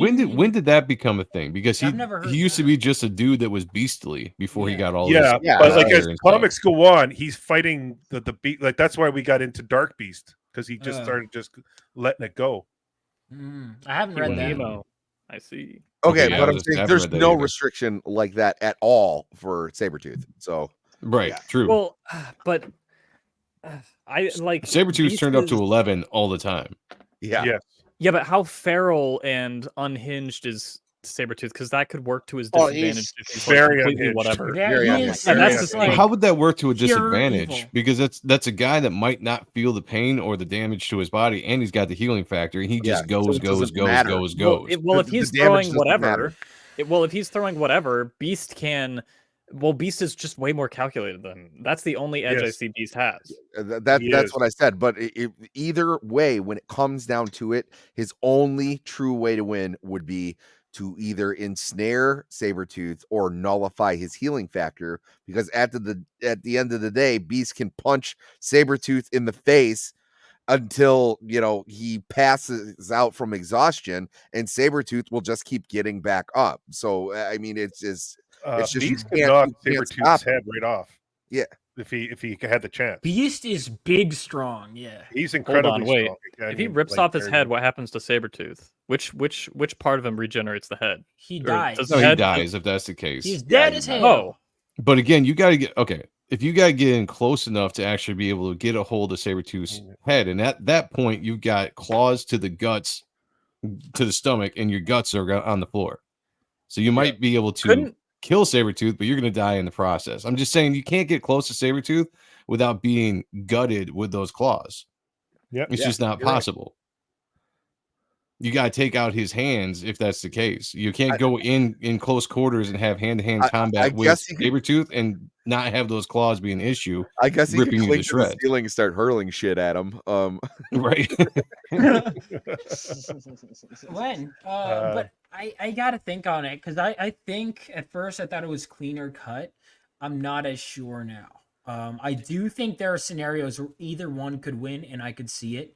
If like that's the thing. If I'm just pointing gun to my head, God, I think Sabretooth going in has they both have advantages. I think going in, I'm gonna go with.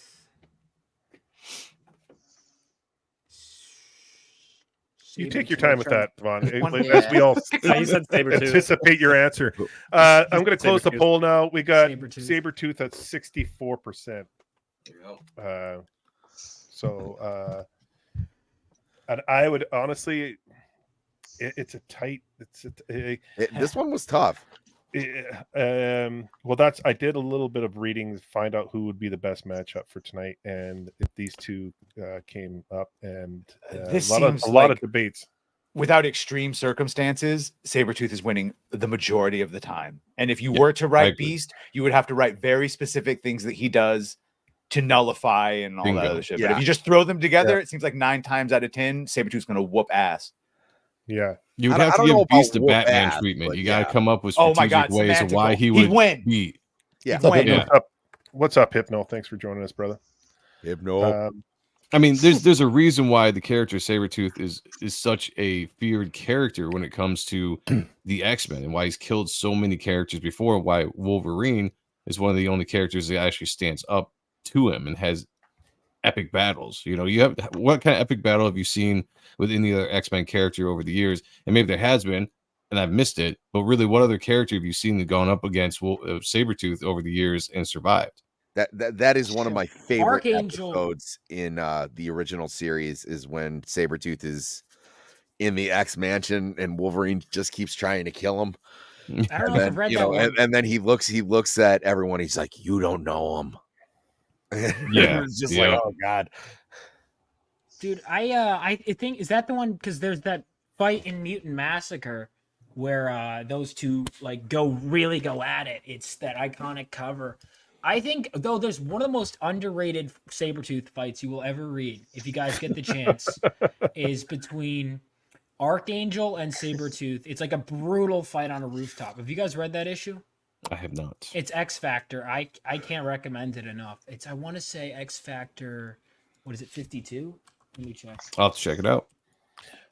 While you look it up, let's talk about tonight's Yes, episode. 52. Let's give our general thoughts. Episode 9, Badger, what did you think? Loved it. 9 out of 10. Like, that's that image of him getting the adamantium ripped out, even though I wasn't into Marvel back in the day. Like, we all saw that picture of him. And then, yeah, that's also where a lot of people learn for the first time. Like, oh shit, he has bone claws under there. Super good episode. Loved all the old school costumes and shit. So yeah. Joe? I give it a 9 out of 10 too. It was one of my favorite episodes because of the last scene. There was some good tension growing throughout the episode. I love how it started. I loved Asteroid M. Rogue's kind of turned to the dark side moment along with Sunspot. I thought that was all really cool, but it all boils down to that last 10 seconds that we see in the episode, and that makes it so utterly epic that this gets a 9 out of 10. I absolutely loved it. The scene was brilliantly done. Shout out to Bo for giving the shot of the actual recreated still of X-Men 25 of Wolverine getting his adamantium ripped out of his body. Perfectly done. So yeah, 9 out of 10. Loved it. Yeah, I agree. Vaughn, your general thoughts, bud? Yeah, I mean, I loved this episode. I would have liked it if the power didn't go out of my house 3 times during it, but I did love the episode. Thought it was fantastic. I think I might give it a 9. It had great character moments. The action was great. The fact that they pulled up all these iconic costumes, I did it justice. I really don't have any complaints with this episode. I think I'm going to give it a 9. I think it's great. Okay. Oh, yeah. Zaxx, buddy, your thoughts? Does Beast have his glasses with him? Oh, that's true. That's a Yeah. big Oh factor. yes. And like, what is the Kelsey Grammer factor? How does that help or hurt him in this fight? Because they rebooted Fraser and that was garbage. Yeah. So I'm trying to think. Like, I mean, I want to pick Beast because everyone else is picking Sabretooth thing. It's more fun to argue that side, but it's hard to get behind Kelsey Grammer. Although Liv Schreiber, his brother, played Master Chief in Halo, and that sucked. So either way, you can look at that. I'll go Sabretooth. I like it. Kelsey Grammer is good people. But your thoughts about tonight's episode? Oh, it's good. Oh, Yeah, that Okay, wasn't. Glob, what was your Oh. it was good. It was good. I'll give it an 8. I liked it. I liked all of it. I liked the callbacks. I thought it was a good setup for finale.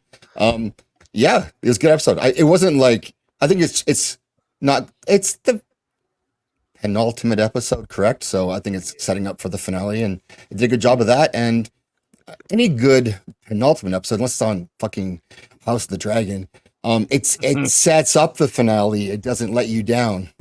So that did this did that really well.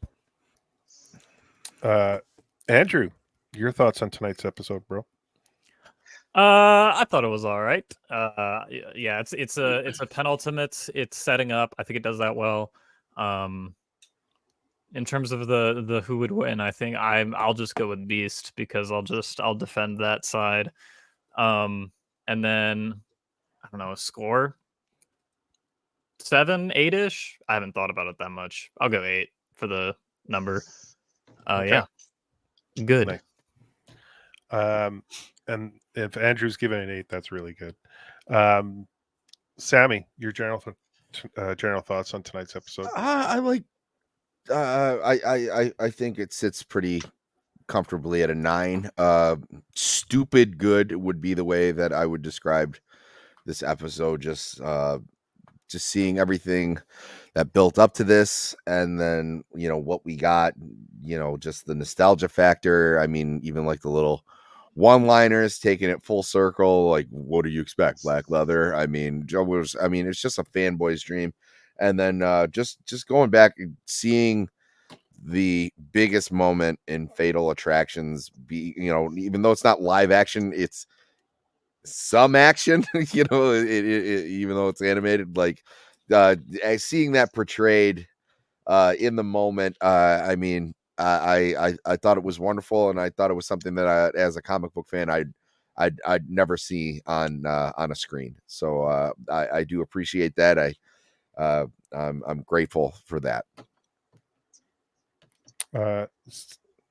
Zach, are you good, or do you want me to go?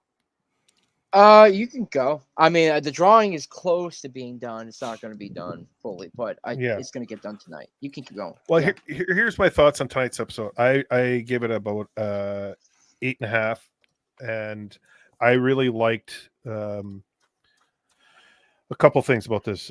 We saw Scott try to redeem himself in this episode. As much as I shit talk Scott, he's trying to redeem himself, and he has his flaws and his moments. Rogue resorting back to her ways of trusting Magneto.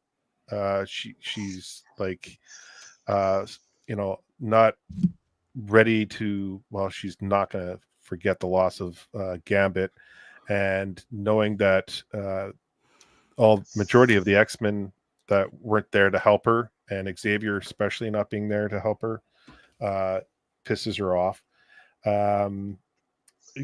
There's a lot to this episode. There was a lot of great dialogue in this episode as well.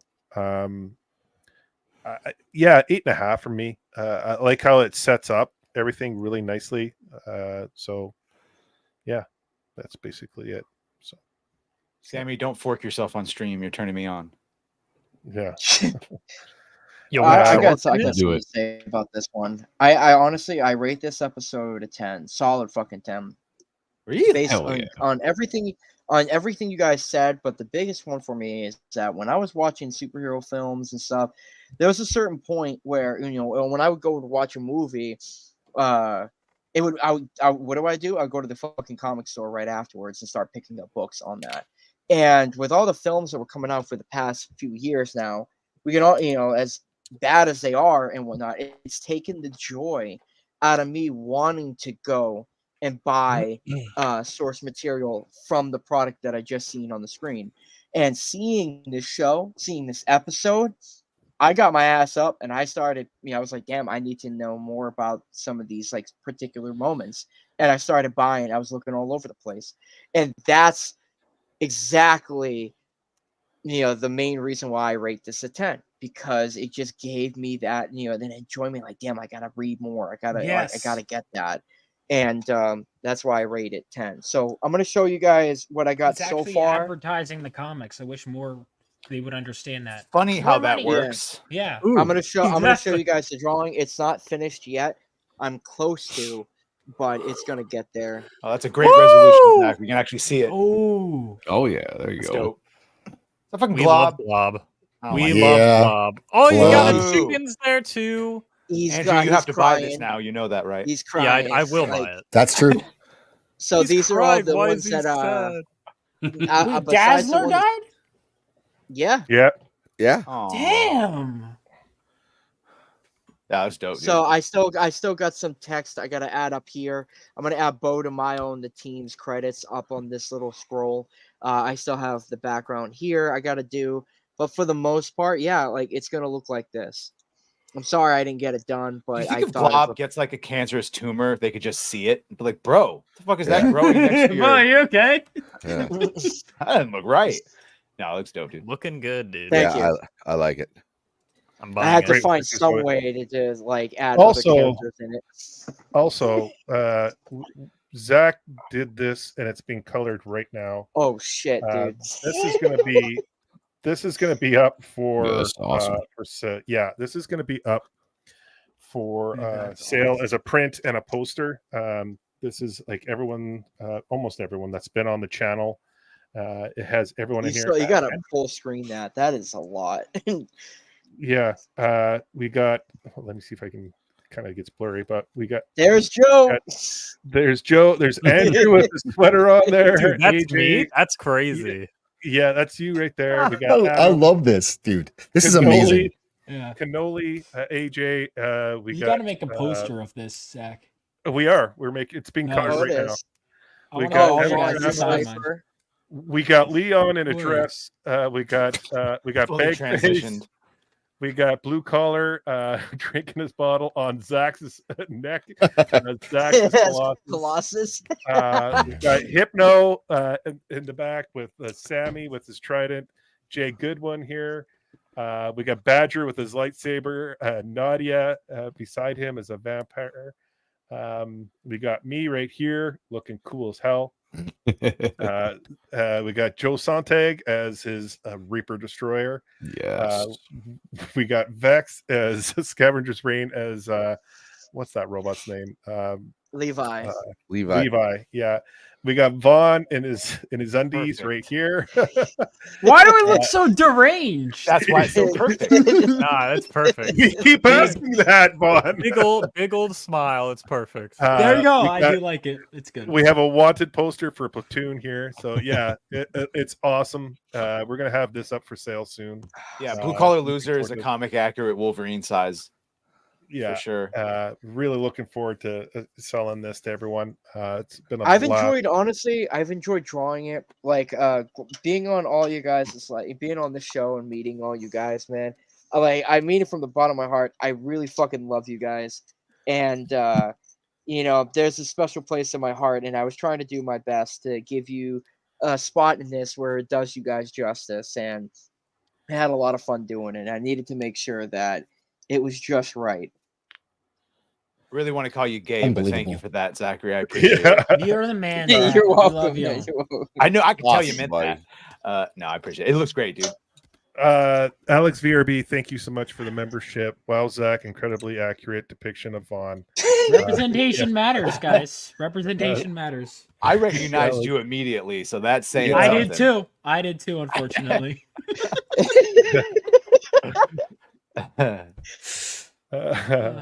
Yeah. So yeah, we're gonna have those up for sale. We're also gonna have another auction for a lot of Zack's art, and we'll probably be doing that probably in the fall at some point in the next month or two. And well, let's go around the horn and find out what everyone's doing this week. We'll start off with Sammy and Zack. You guys will be with me. Sammy, are you on anything else that you want to announce? Just Roman's show. On Thursday. Yep. Yeah. Okay. Andrew, what you got going on, bro? He dropped a video, so go check that out. But just dropped a video today. Pretty proud of it. And then other than that, I have an Acolyte video that I'm still working on. It'll be a longer video. Other than that, that's pretty much it. Awesome. Go check that out, people. He makes really good videos. The kid knows what he's doing. Zaxx, what you got going on, bro? I just dropped the link to actually Andrew's video in the chat there directly. So go see that, even though he has terrible taste in movies and he doesn't understand how comedy works. He's still a great guy. So go support his video. Tomorrow at 9 o'clock, we are going to tear down season 2 of House of the Dragon with some friends. And I gave every chance this season. I was super positive about it. Maybe trick people into watching it occasionally. And this finale was just They did us wrong. Yeah, They- it did not pay off. They did us real dirty. The and entire so- season was a letdown. Yeah. We'll be honest about it. I mean, yes, absolutely it was. It was all of a letdown. There was some good moments. I don't even think there was really a great episode, but we'll get into it tomorrow. Come watch. We're gonna bitch about it. It's gonna be fun. And then Saturday, are you doing COJ? I think so. Yeah, I've been hosting it like every week now, so I would be totally happy if somebody else would fucking step up and host it. But in the meantime, I'll host it. Yeah. Great show. So thanks to Sammy and Zack was the giggles and he was eating edibles. It was fucking funny. And Sammy had some great videos for us to react to. So it was a great show last week. I'll try to find some more. It's nice we're to set let up now. loose. It's nice Yes, to it let is. loose. After Just doing go, baby. episodes, It's kind of like, all right, let's just have some fun. Yeah, but no care, bullshit, no dude. You laughed for like 8 minutes straight. That was amazing. I've had that happen on my show where the audience is just like shocked. They're like I think when Zack was first coming on my show, they're like, "Who is this? This is nuts." That was so much fun. Vaughn, what do you got going on? So I actually on this stream just hit. We are at 980 subscribers. We're close to 1,000 subscribers.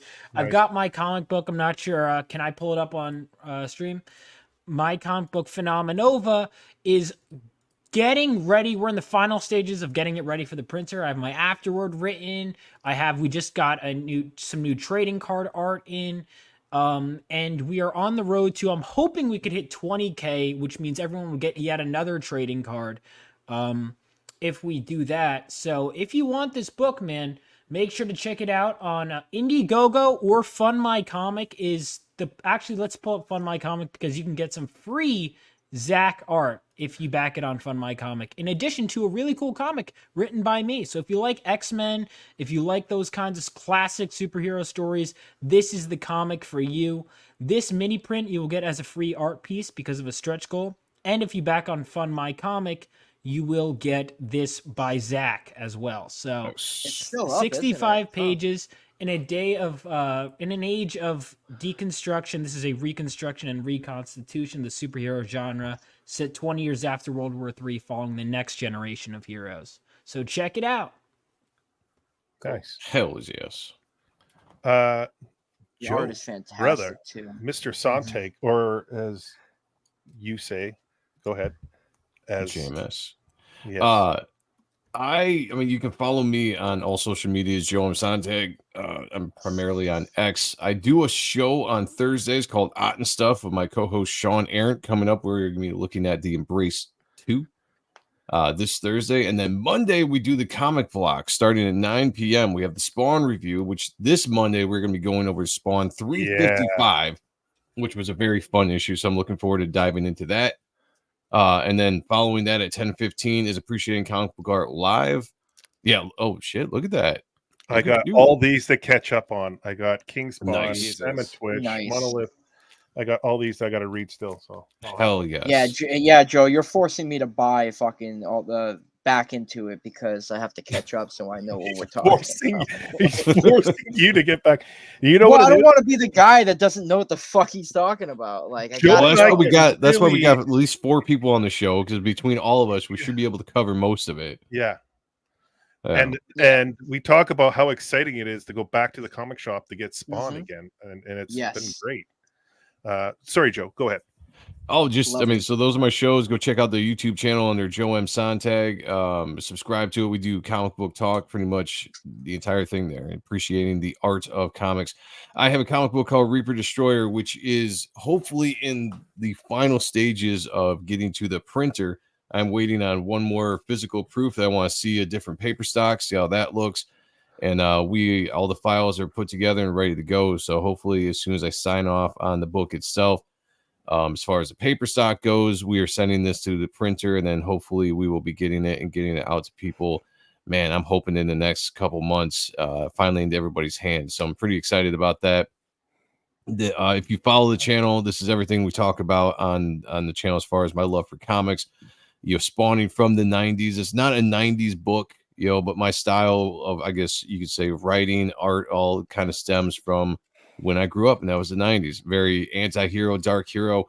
about a story about a man who's imprisoned in a supernatural suit of armor inhabited by the ancient spirit of death who's trying to possess his soul.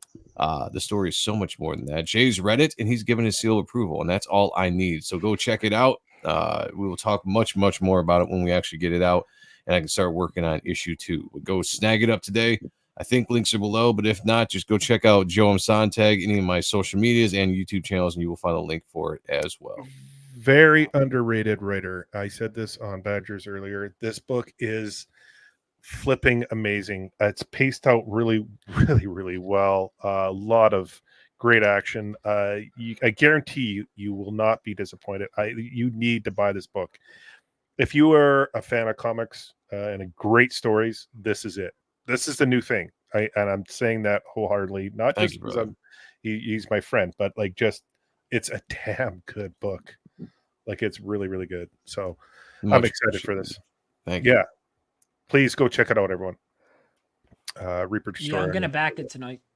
Thank you.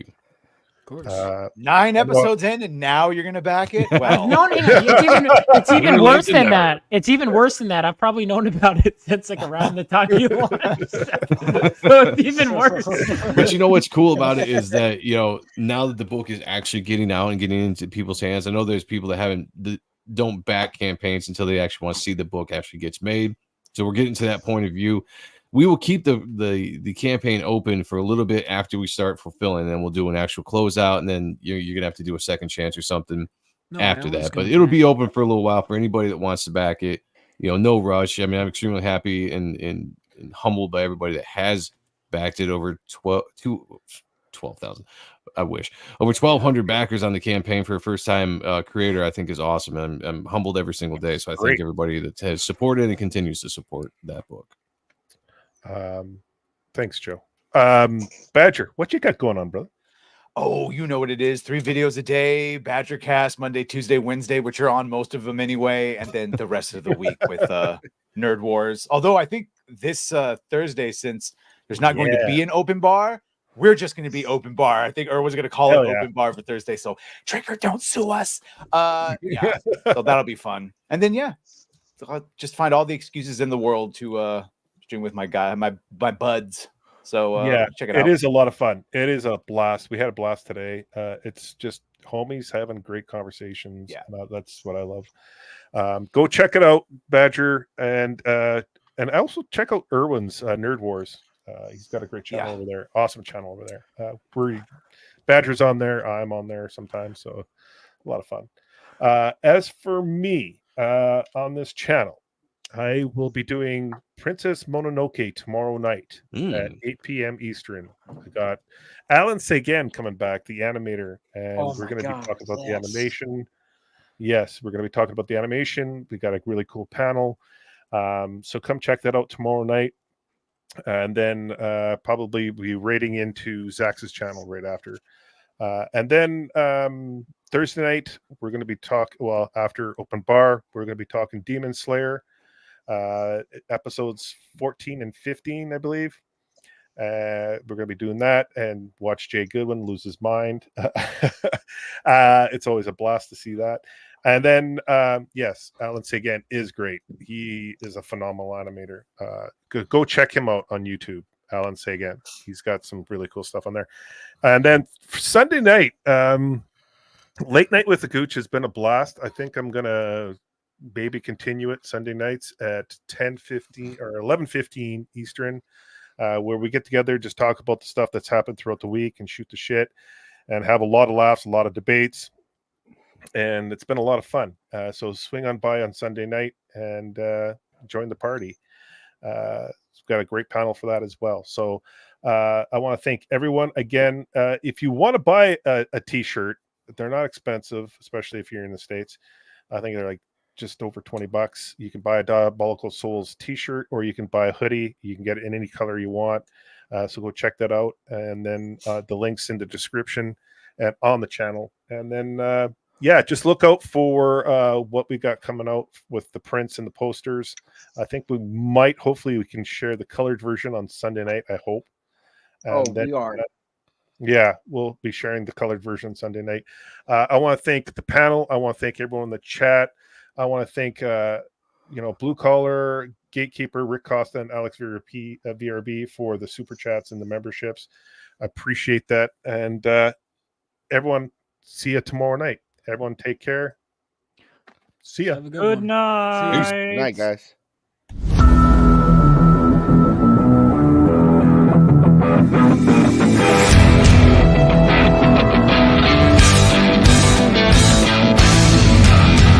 You ever dance with the devil in the pale moonlight?